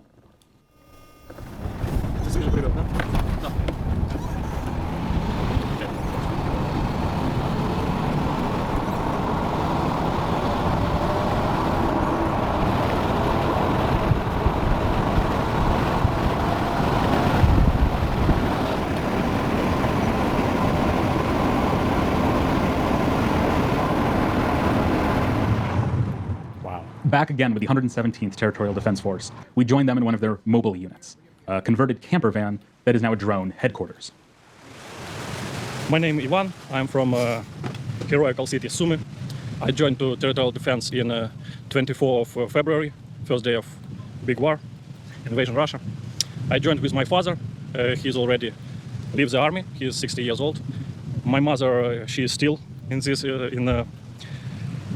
in army, and she now in our Sumsky region. She is operator of Jumper, and she supports the big bombers and FPV drones. She finds the targets for them at night. It's very interesting when we have calling each other in morning and change the videos. Everyone working with drones has a hard drive's worth of videos of their direct actions in this war, whether that is drone interceptors, bombers, FPVs, or even ground robots.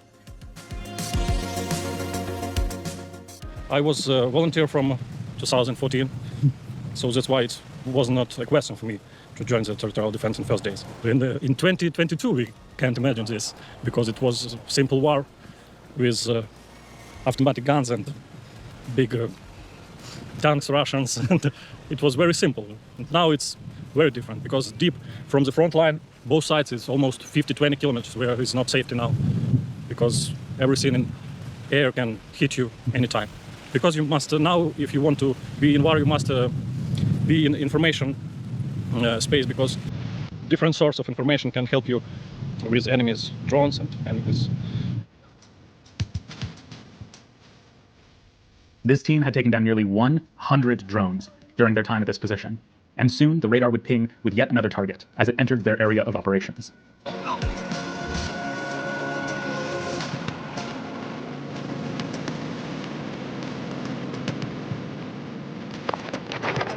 I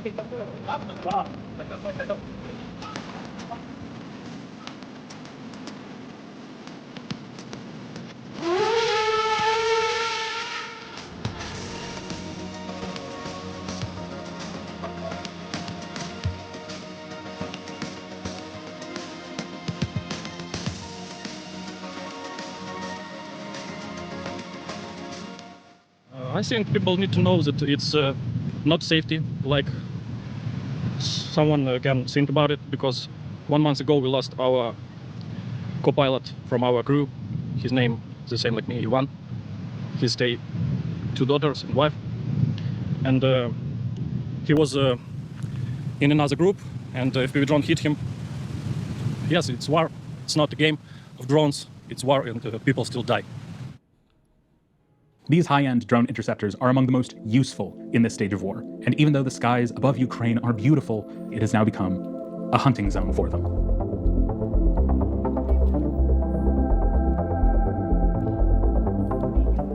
«44 запуски було. За добу 44 запуски.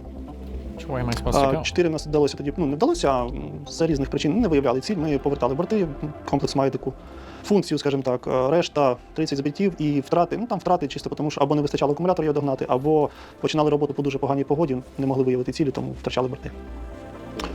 Полюємо на, по суті, всі дрони російські, які до нас можуть дістатися взагалі, або це розвідка, або шахеди, або гербери. По суті, засоби, які літають середньою швидкістю, скажімо так, і які мають досить великий розмір. Даний засіб дозволяє це все робити. Засіб, скажімо так, відомого виробника нашого українського – це «Стінги». Повністю перекриває потребу взагалі. Ми працювали на кількох інших системах. Він максимально зручний, максимально комфортний, максимально легкий і зрозумілий в керуванні. Він зручний, він дозволяє літати на велику відстань, він дозволяє літати на ті всі висоти, на яких літають ворожі БПЛА. Бойова частина цілком задовільняє нас в плані ураження і знищення його в повітрі. Час польоту, швидкості, все на висоті. Прям спонукали виконувати таку роботу. Це війна, по суті, яка настала у 22-му році. З 22-го року я, по суті, в армії. До полку я приєднався минулого року скажімо так, по показникам здоров'я, бо до цього служив в десантно-штурмових військах. У зв'язку з здоров'ям не зміг, скажімо так, виконувати там службові обов'язки, але за не звільнився. Тому дізнався, що полк набирає фахівців з безпілотних систем. На попередньому місці служби я працював на розвідувальних крилах. Тут набирали людей, хто взагалі має якийсь досвід в безпілотних системах, і, відповідно, запропонував. The 1020th Anti-Aircraft Missile Regiment operates both positions of drone interceptors as well as more traditional means of air defense, including Tunguska tanks.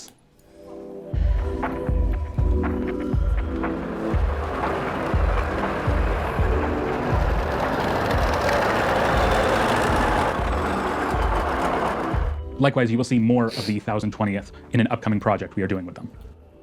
Something that highlights everything to do with traditional air defense in the Kyiv region. A bullet is still a bullet.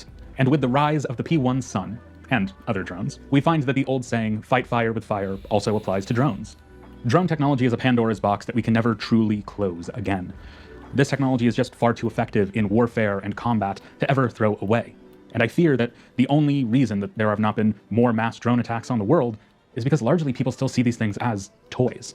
And while a lot of the world still seems incredibly reluctant to learn any lesson from this war, or those Ukrainians who are offering themselves to teach it, it has become undeniable that Ukraine has become the world leader in anti-drone air defense technology. And perhaps, after all is said and done, in the same way that pilots were looked upon after World War II, some of Ukraine's best drone pilots will be seen amongst their ranks. God knows they've earned it.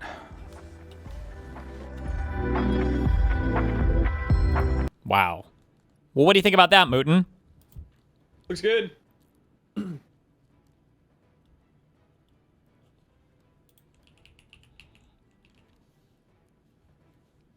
Is this about clouds? White smoke seen at the White House. According to tradition, this means a new peace deal has been signed. It's a meme. It's a meme? Yes, man. From Benny Johnson? Yes. The white smoke means that they've chosen a peace deal. You sure? A new peace deal. Yeah, do you like it? It's a new pope. Yes, it's awesome. Yeah, that's the sign. It's happening. It's a Pope meme. Oh, because when they choose the Pope, they release the thing. That's freaking epic, dude. The white smoke. Yes. The white smoke means that they've chosen a peace deal. A Thanks, deal.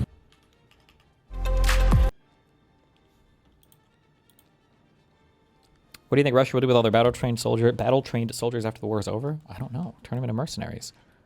Remake the Wagner Group. What'd you do? Did you guys go look at another house? Or were you No. just chilling? No. Just chilling. Just watching a little World Cup. Yikes. Which football country are you guys cheering Oh, for? Japan just got a goal. Oh my god. I cheer for the U.S., Canada, and Portugal. Wow. Why not Brazil? Those uppity Brazilians, you know, they're always telling me to come there, and I don't want to go. Wow. That's crazy, fam. Oh, I cheer for England too, because I like their song. Come to Brazil. You excited? MSJ tomorrow. She probably is working on all weekend, man. It's gonna be sick. Oh, today's Sunday already. Oh, true. Yeah. She's gonna smack it down early in the morning too. Some fucking retard in chat was looking at her emotions, and he was like, bro, on the 10th, she dropped some emotions for the first time, so your thing is definitely... Hello, Anna. Hello! I just watched it. I highly appreciate that. Oh, How do you say hello in Ukrainian? Привіт, or щось таке. Привіт. Привіт. Maybe Hello. say Привіт. Привіт. Привіт, yeah. You don't have a simpler Oh, way to добрий say день. it? Добрий день. You is must also have a how we- monosyllabic, like a hi, hey, a. Well, I guess no. Really? Actually, no. No simple I can't way. go- Well, you could say привіт, which is one word. 2 syllables. I don't know. Hmm. No. You're barbarian simpletons, okay? We don't have that. People typically say добрий день, actually, which is good day. Technically, that's hello. Okay. What's your drone warfare machine take, Steven? What a fucking retarded question. How am I supposed to answer that? Give me a I don't sample know, answer your to that. fucking editor asked Give me me a to sample. answer Give me a it, sample. or ask it. Give me a sample answer to that, Mooten. Give you a sample answer? Yeah, how would you I think answer drone that? warfare is bad. What do you want me to say? What does that mean? It's Bad. the future. Oh, Bad? the future is I bad? think it's probably the future. Intellectual titans over here. Anyway, I appreciate watching, and thanks to GGG for supporting the production of it. And on the Patreon, we released it earlier, and people came through and stuff. Next video we're working on is with Hijak, which is a police brigade who you saw a glimpse of here. And there's some very spicy footage there, because when Devin was with them, they got attacked by a drone and nearly exploded. Jeez. So it has some pretty dramatic.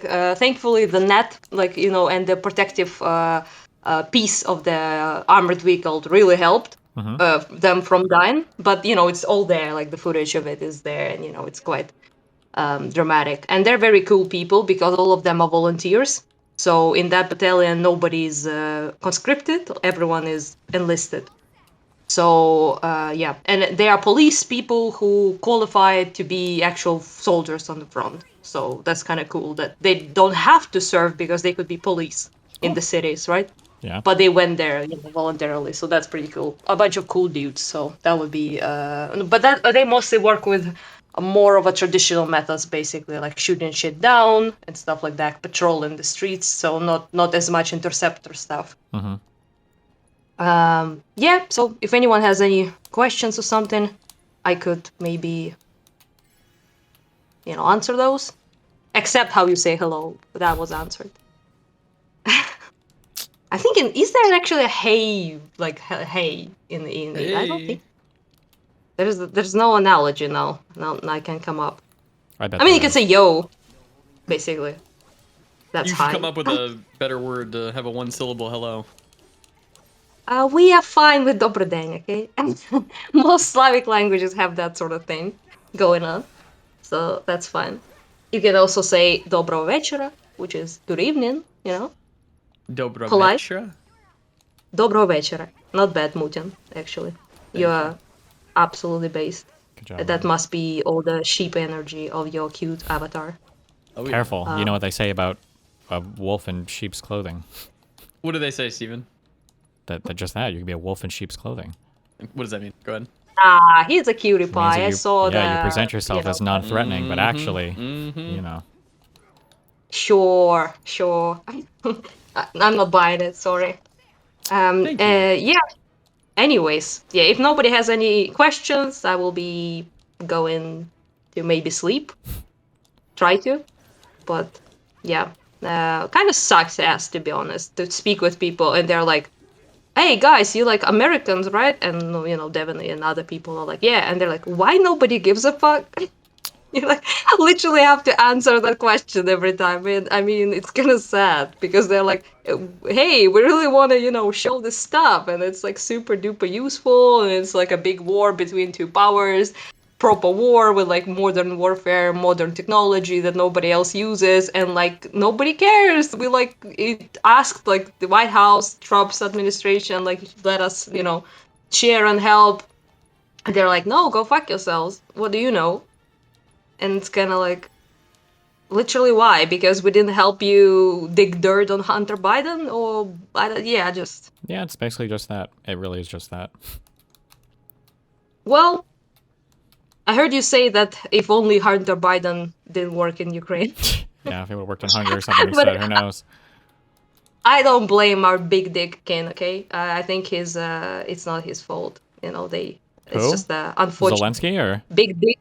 Big dick king is Hunter Biden. Oh. No, yeah, no, I don't think it's I don't think like that he's, to be blamed, but it is kind of stupid to think about it that because of this scandal that has nothing basically to do with us pretty much, No. and because Trump was so ass-pained that Zelensky didn't give him dirt on his fucking opponent, Yeah. then now he has this huge hate boner against us basically based on that. And like that's a little bit cringe if you think about it. A little bit, yeah. Maybe even a lot of cringe, yeah. Yeah. Kind of weird to have your like country depend on this sort of nonsense, to be honest. But like in recent days, I'm not gonna be surprised by literally anything that comes out. Sorry, I can't hear you United over the States. sick motorbikes that are doing loop-de-loops in front of the White House right now. So, very. Yeah, everyone's talking about that, but it's an Idiocracy 2 film being filmed. Basically. Yeah, I mean, they were so mad that Zelensky didn't show up in a suit, but that's fine, I guess. That's very presidential and elite and very, serious. It's just, So just how we do now, yeah. you have some weird ass country dude performing last time, I think, as well. Don't worry, we're gonna hold him accountable. Stop! What? Don't say it! He's about to troll somebody. But yes. What? Nothing? Oh, never mind. Hold him accountable for what? Who are you holding Trump? accountable with?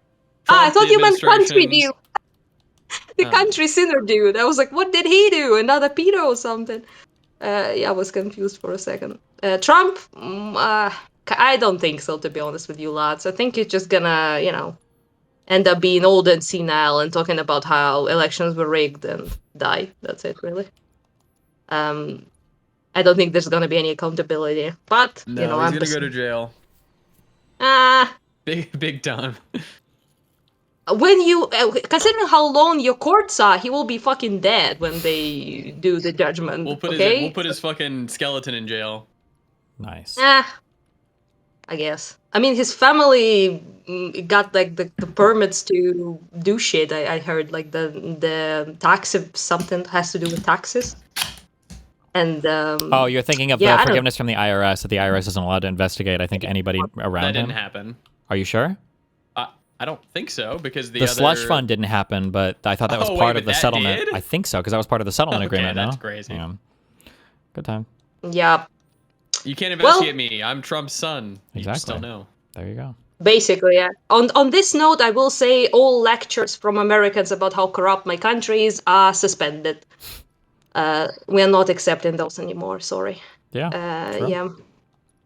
Well, anyway, thank you for watching. I really appreciate it.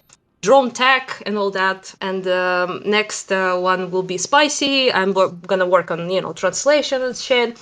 And then we're gonna post it and stuff. And hopefully soon. But there's a shit ton of footage there, so I don't know how fast I can chew through all of that. But we shall see. Bye bye. All Have a nice stream and all that. Bye-bye. Have fun. Be Talk about careful. Hassan some more, obviously, right? Yeah, always. We always talk about us on here. Not beating the obsessed allegations, I We must are say. obsessed. I want to We be more are. obsessed. I wish I was more yes, obsessed with him. sir.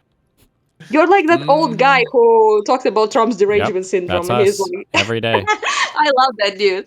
It's so cool. Anyway, yeah, good luck with that one. Bye bye. Yeah, have fun.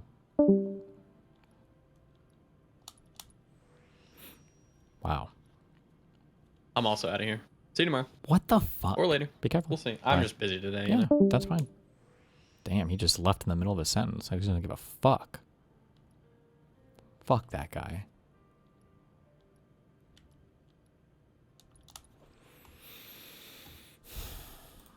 Thank you for the honor of being here with you, and I'm going to get 3 weeks ago. Is this even relevant? going rapidly. I'm going to start with the context, but then I'm really going to focus on concepts to help us all navigate the way out of this mess. And then I will get to some of the things on the way forward. So I got a lot to do, so let's get going. All right, the wonderful inter-Cold War period has ended. And while it lasted, China and Russia turned inward. The United States more or less followed the rules. And since people weren't funding opposing sides of insurgencies, growth compounded globally. Well, that's over.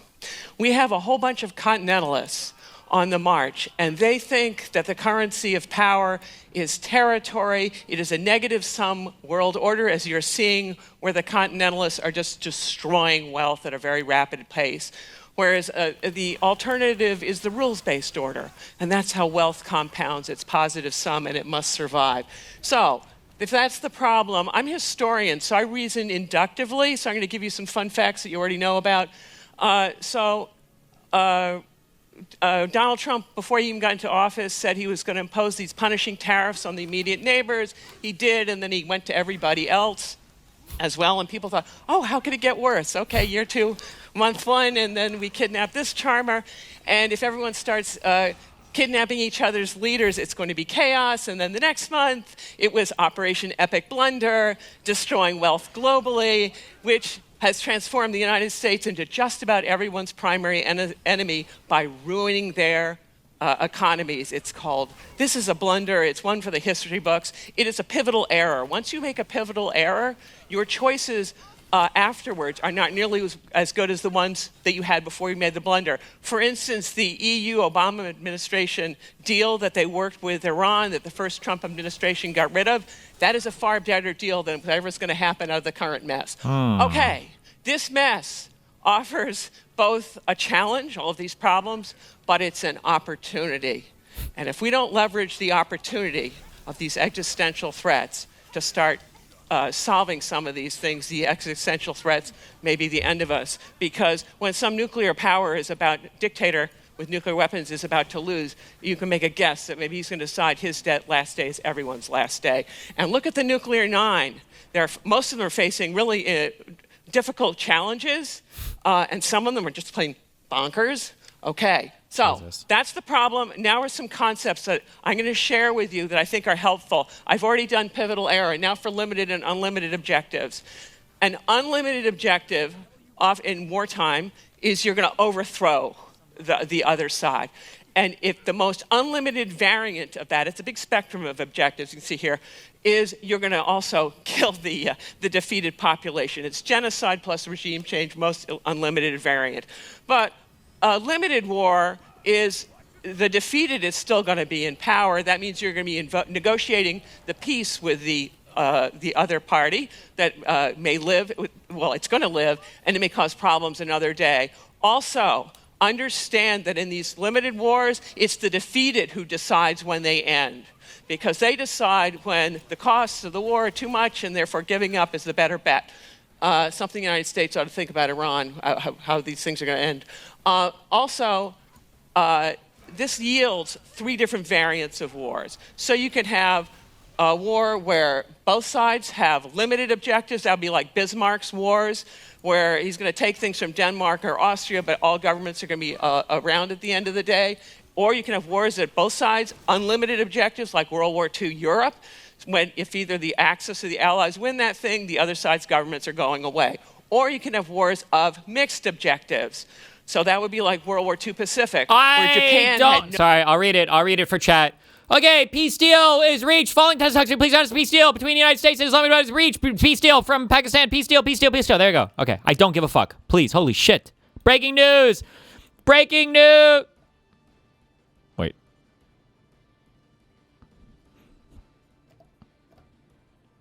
Breaking news! Breaking news! Breaking news! Breaking news! Huge breaking news! There you go. no intent on changing regimes in Washington, whereas Washington absolutely planned to overthrow the government in Tokyo. Okay, let's apply it to the current problem. Putin absolutely has unlimited objectives of the most unlimited type vis-a-vis Ukraine. Wants to overthrow the government, kill its members, and kill their family members down to small children. Also, Putin wants to eliminate Ukrainian culture and he wants to eliminate the people who convey that culture. Okay, so that's regime change plus genocide. Flip it around for the Ukrainians. They have a limited objective. They don't intend to march on Moscow. They just want Russians to go home. They would love it if the Russians would overthrow their government, but that's not their objective. Okay, so now this brings me to another concept that I'll get into, which is death ground. If you have an unlimited objective, you're putting your enemy on death ground, which means for them, if they don't fight, you will kill them. So their only choice is to fight. And it is a clarifying experience. It really clears the mind for the target, who tend to fight with unbelievable ferocity. And you can transform the most dysfunctional place into a lethal adversary, as Hitler discovered with Russia, Putin's discovered with Ukraine, and the United States may well discover with Iran. So this clarifying event it doesn't change the targeter, but it can vastly harden the target. For instance, all these assassinations in Iran, the Iranians have nothing to lose now. There is no reason not to escalate whatever it is up the scale. Deterrence is done. This is why, like, this is just like an obvious thing that if you talk about like exchange between two nations, you're gonna run into this very quickly. It's very obvious. Like, it's just very obvious. This is why I couldn't believe the Strait of Hormuz stuff, right? Like, they didn't close it down in the first back and forth between Israel and Iran, or there might have been two big back and forths. There's one under Trump. I think there was one at the end of Biden. And the fact that Trump was like, well, let's just kill every single Iranian leader and see what happens. And it's like, oh, well, now shit is fucked. It's like, well, why would you not expect that? It's a totally different type of war now, you know? As far as those people are concerned. Okay, this brings me to another concept, which is value of the object. The valuation that each side puts to, if in wars, it would be war objectives, but in politics and whatever interest things they care about, this value of the object. But in wars, in general, those people who live in theater, they have the highest value of the object. The bombs are falling on them. And then those who live in the neighborhood nearby, they have a lower but still high value of the object, and then distant players, much lower value of the object. So when you're thinking about things in Iran, for the Iranians, it's existential. They care far more about the outcome of this even than Israelis do, and certainly far more than Americans do, and far more than the Republican Party that is enabling all of this, right? So there is enormous reasons for Iranians to stay the course for a very long time. Okay, not only can you differentiate objectives between limited and unlimited, but also positive and negative, which is also useful. A negative objective is you're preventing something from happening. Think deterrence. If you deter, nothing happens. So not only is the objective invisible, but it's relentless, because every day you have to deter. It never goes away. You're constantly managing a situation, and you feel as if you're failing because it never resolves. Whereas a positive objective, if your problem is amenable to such a thing, positive objective, you can state what it is, you can achieve it, everybody can see it, that you've done it. Negative objectives are only visible in failure. Think about the United States back before World War II is deploying its Navy to Pearl Harbor to deter the Japanese from further expansion in Asia, and they don't see it as a deterrent. They said, aha, lucrative target, and they go sink it. Hassan called this exact woman a propagandist? Wait, what? Link? No way. All right. Another thing that's really important to keep in mind is look at other people. your enemies, your allies, neutrals, and you understand that everyone is prioritizing their enemies and they're also prioritizing their interests. And you have to get a sense of these things, and they change. I can give you an example with the long Chinese Civil War that goes on from 1927 to 1949. The primary enemies for most of the time is the Communist Party under Mao Zedong and the Nationalist Party under Chiang Kai-shek.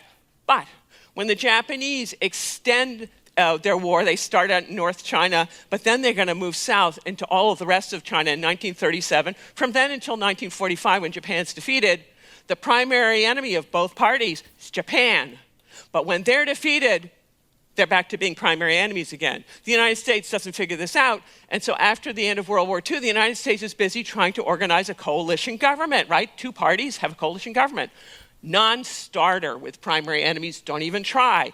So you've got to keep track of how these interests of other people stack up and also how it changes. Another example, so prior to World War II, you have Britain and Russia, they're primary enemies. But enter Hitler and he works his magic, and not only does that transform Germany into the primary enemy of Britain and Russia, but also the United States. Whereas the Axis powers don't share primary enemies, and they're dispersing themselves in different theaters. So you've got to keep track of these changing situations. Okay, another set of concepts is certain conflicts in the world just go on forever and ever. They just seem never to change. Different instruments of national power being used, these frozen conflicts, it's because there are veto players who are preventing their resolution. I'll give you an example, the Korean War. 3 years, goes on forever and ever. The West wanted it to end as soon as possible. By year 2 out of 3, the Chinese and the North Koreans agreed time to end. The South Koreans didn't, but the United States had leverage over them, and Russia also didn't agree and had no leverage over Stalin.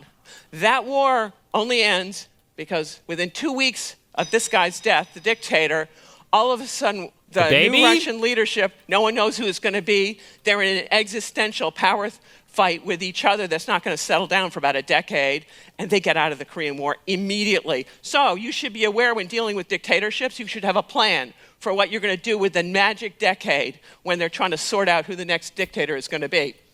All right, so let's apply all of this to the current Iran war. Israel and the United States have unlimited objectives vis-a-vis Iran. The value of the object for Israel's far greater than for the United States, but for Iran, they're on death ground. Their value of the object is existential. And the Iranians have discovered there's a real asymmetry between destruction and construction. Easy to destroy things, hard to replace them. So they're leveling oil infrastructure all over the Middle East. If they start targeting the desalinization plants, they're going to cause instant catastrophe to their industrialized neighbors. And what's more, this war has opened a Pandora's box because the Iranians have discovered their superpower, which is closing down the Strait of Hormuz, which means that they can hostage the entire global economy. Woo. And now that they've discovered it, don't expect them ever to forget that they have it. Massive collateral damage. The United States has done such collateral damage, it's got enemies all over the place who've now decided that our former allies, I would suspect you included, are thinking, okay, we got to use China as the counterbalance to US lunacy. That's like one for the history books to make these kind of errors. Okay, it is undistinguishable. It puts... You know what I just kind of realized? I feel like I am the rest of the world. And Zerka was like, I don't know, secret Russian whispers and propaganda, and Haas was Trump in the United States. Does anybody remember when me and Haas had a debate, and Haas just starts fucking screaming over and over into the microphone, screaming and screaming. I was like, why? And then Zerka revealed later on a stream, Zerka was like, the only reason Haas was doing this shit is because I told him, if people are going to respect you, you got to like man up and you got to start like going crazy. And I guess Zerka gave him that advice before that debate.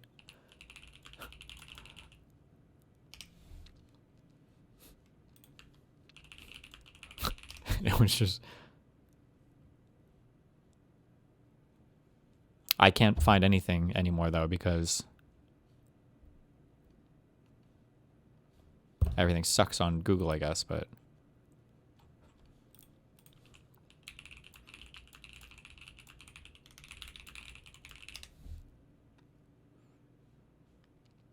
who I don't.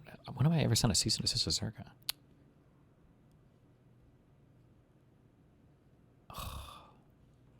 Somebody will have this somewhere.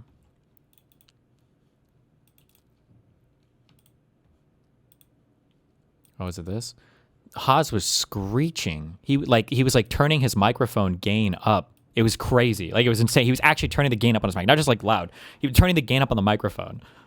Oh, you know so much about my personal life. We're claimed in a Because I started to consider you a big enemy of mine recently. Oh, yeah. I wonder where you got that idea. I wonder why Oz is so fired up. It's almost like Zerka convinced him on a 2-hour phone call to go ape shit. I said he doesn't respect you like he does Jackson and me because you're soft on him and you went fucking nuclear. I spilled for all my pain. I can't believe this. Destiny, when people are DMing me, I'm like, I don't want to watch. Sounds a little Oh, you know so much. Oh man. Anyway, that was the guy giving a speech in Russia the other day because apparently that's where everybody is now.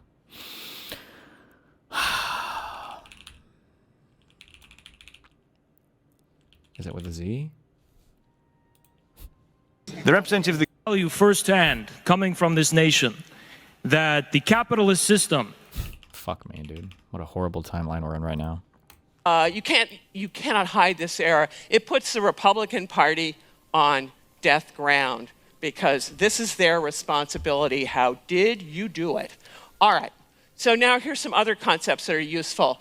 I think to disaggregate the layered effects of political decisions and military ones as well. Strategic, operational, tactical levels of strategy. I'm going to use the Japanese attack on Pearl Harbor to differentiate the first two, strategic and operational levels. If you look at the Pearl Harbor attack, it is one of the most brilliantly executed military naval operations in human history. The Japanese go over massive spaces. No one's detecting them. And then all the U.S. battleships are lined up around Ford Island and Pearl Harbor. They sink all those, plus the planes in neighboring Hickam Field, and they suffer almost no damage of their own. And it looks great on that day, except this is what it yields within the next 4 years. Tokyo destroyed, along with virtually every other Japanese city. If this is supposed brilliance at the operational level of war, if it yields this kind of strategic outcome, it's not. This is a major bra moment.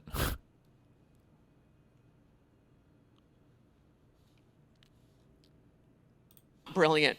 It's disastrous. Okay, now for the tactical level. So Trump invites Zelensky for what Zelensky probably thought was a routine photo opportunity at the White House. Not good. And then Trump and Vance break all rules of protocol and try to humiliate their guests. Okay, so this is the tactic of two native English speakers trying to humiliate a guest. Okay, and maybe it plays well to Trump's political base for a few days until they've long ago forgotten about it. At the operational level, for any other country watching this, the level of vanity and unprofessionalism is breathtaking. Look at all this rude American hand waving to your guest. Who does that?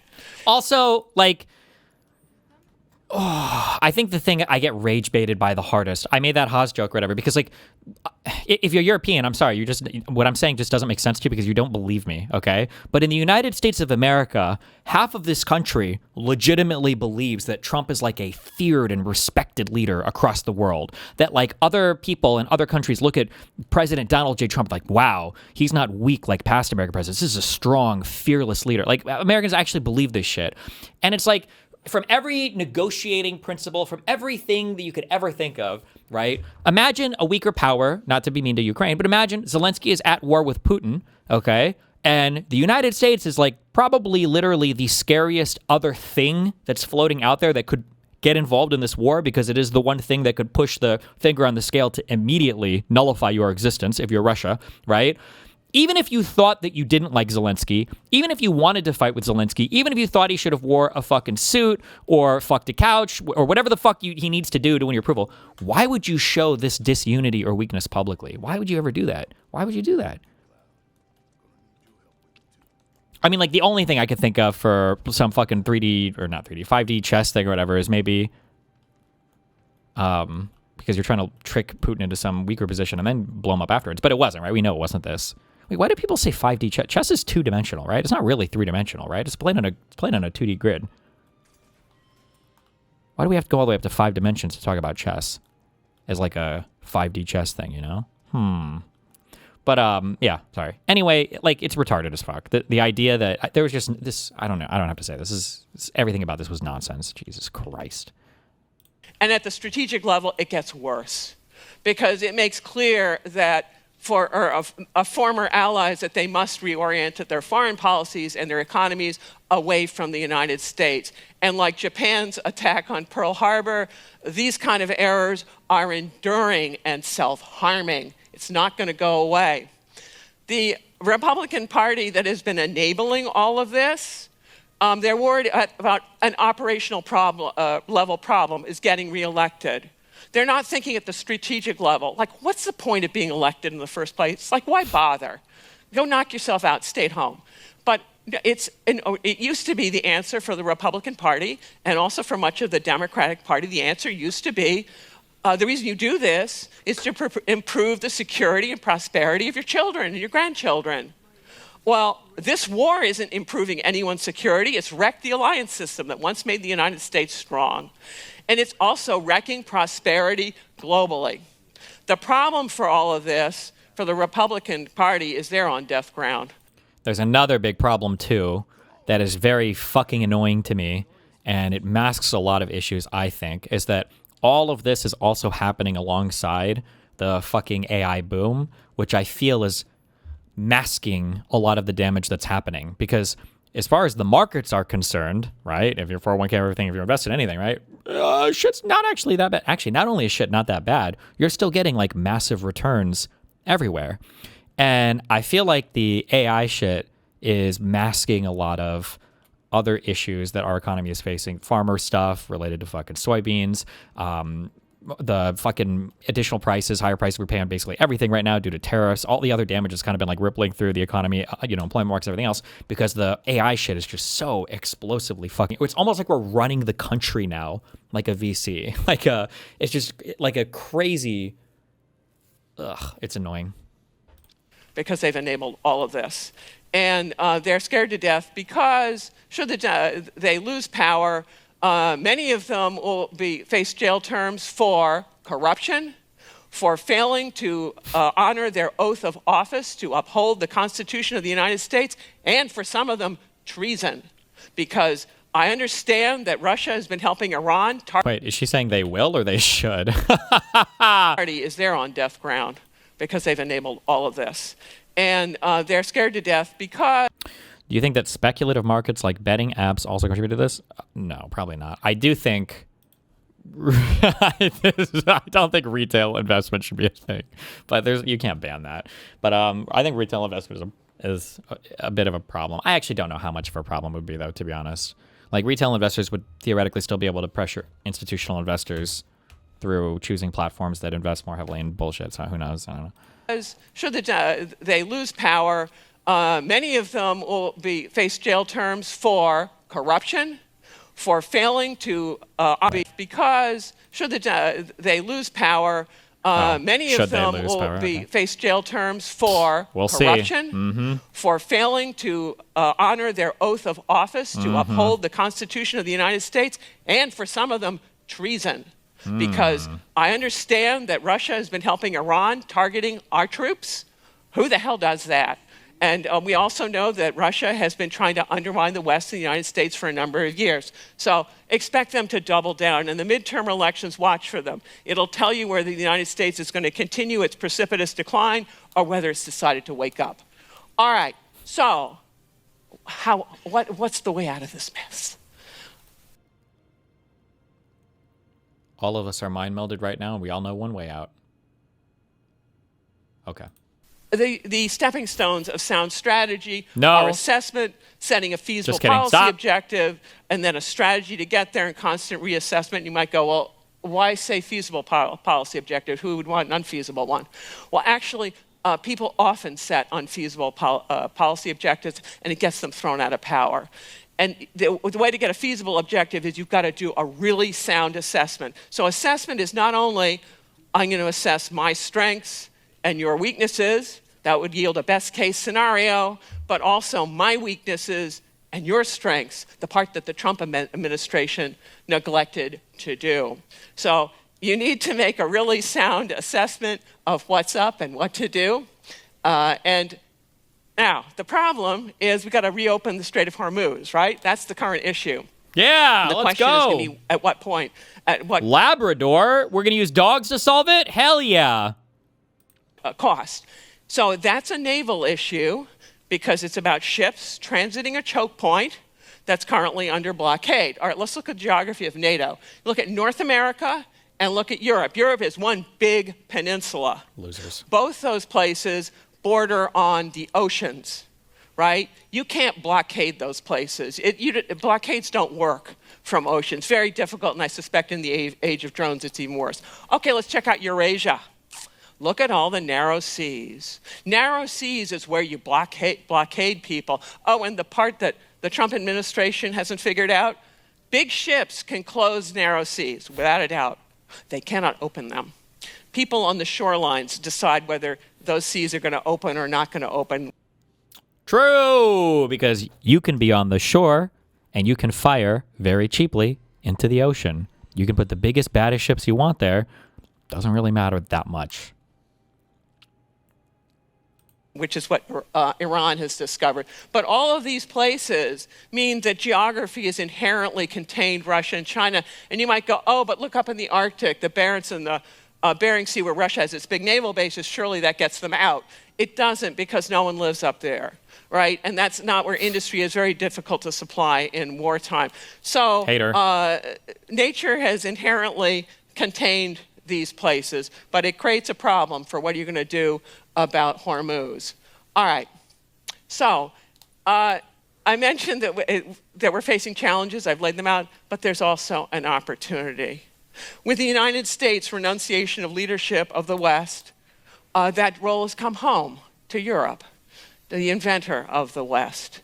And you will be the leaders of the democracies going forward. And I think the West is a passé term. What I use now is the democratic core of Europe, Canada, South Korea, Japan, Taiwan, New Zealand, Australia, and anyone who wants to behave and join, is you will be the leaders of streamlining and reforming existing regional and international institutions, and where if you can't do that, then creating parallel institutions eventually to take over, because you need to leverage the existential threat that the continentalists are now posing to return us to this spheres of influence. We're all going to kill each other world order, which most tragically the real estate mogul in chief seems to want to join.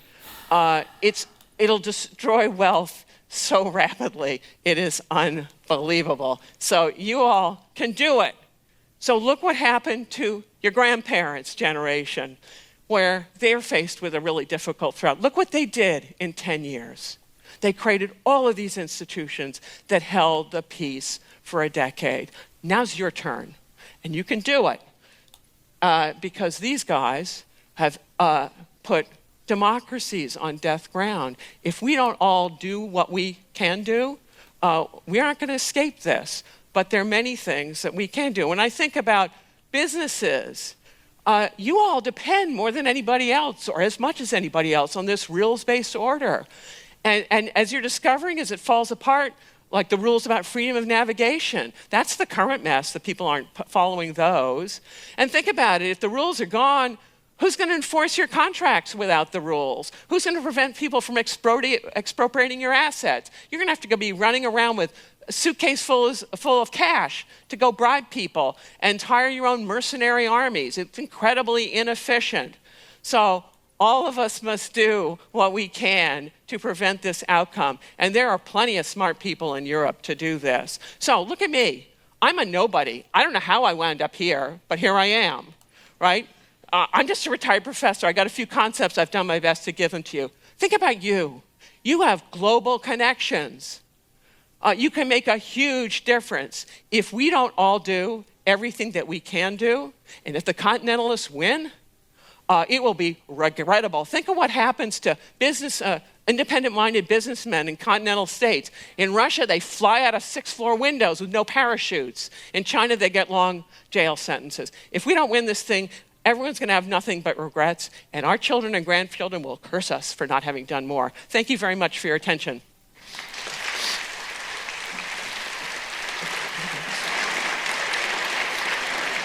Wow.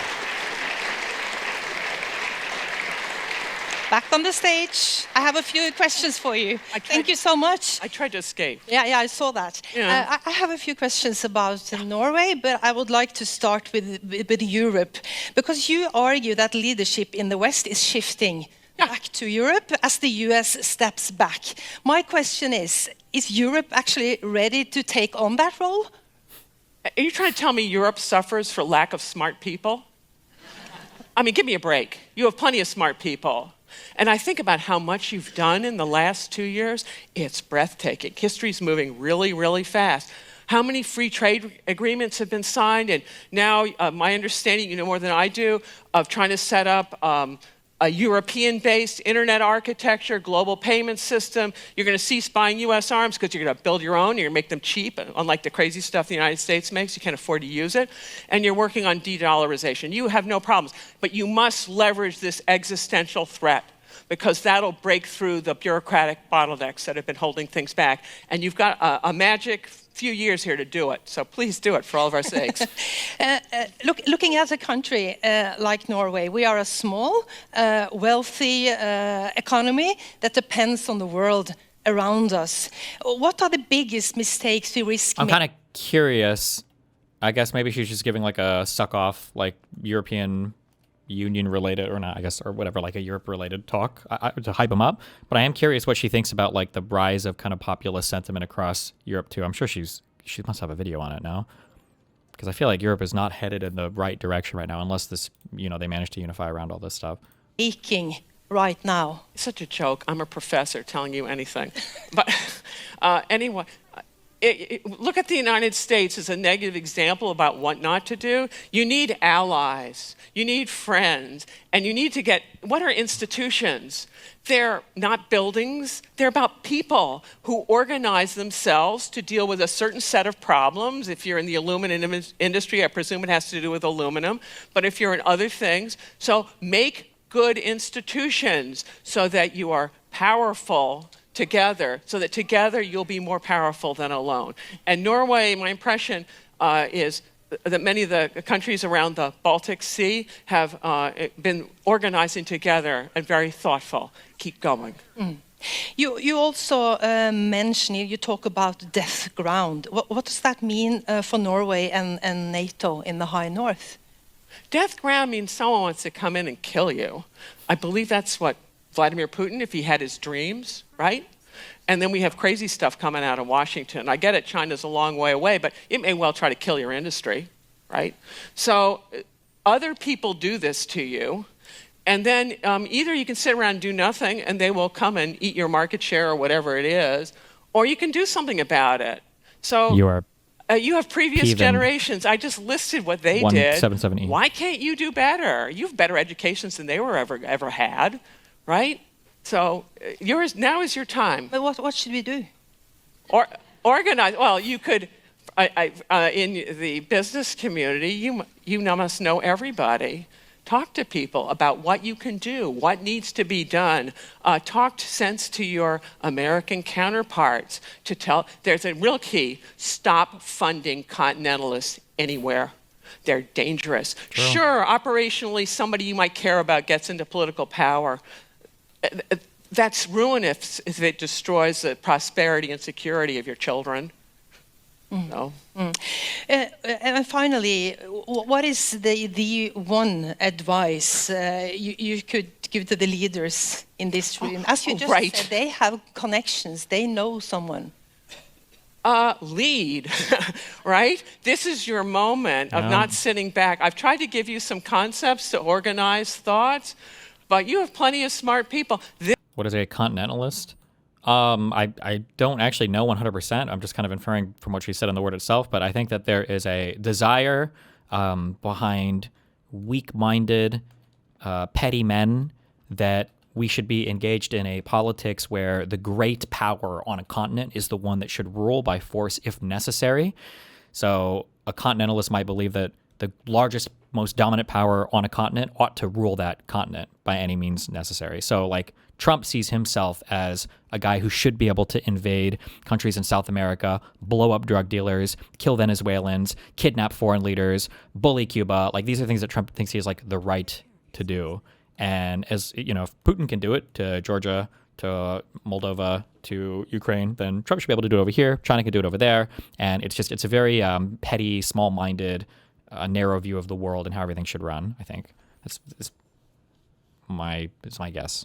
This war, this Operation Epic Blunder, leverage it. It's such a disaster, but get a silver lining out of that cloud to get really good institutions that are going to protect Europe. You can do it, and the United States needs to come back to where it belongs. But it's unclear. We'll watch how the elections go. Thank you so much, Sarah Payne. Yep, pleasure. Thank you so much.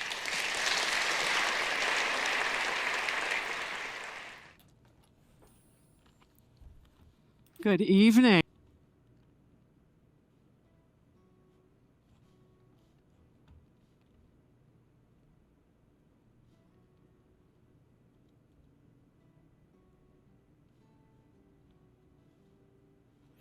Continentalists are distinct from maritime powers because maritime powers can insulate themselves from invasion with a navy and rely on trade for prosperity, while continentalists require large land armies and territorial expansion for security and increasing wealth.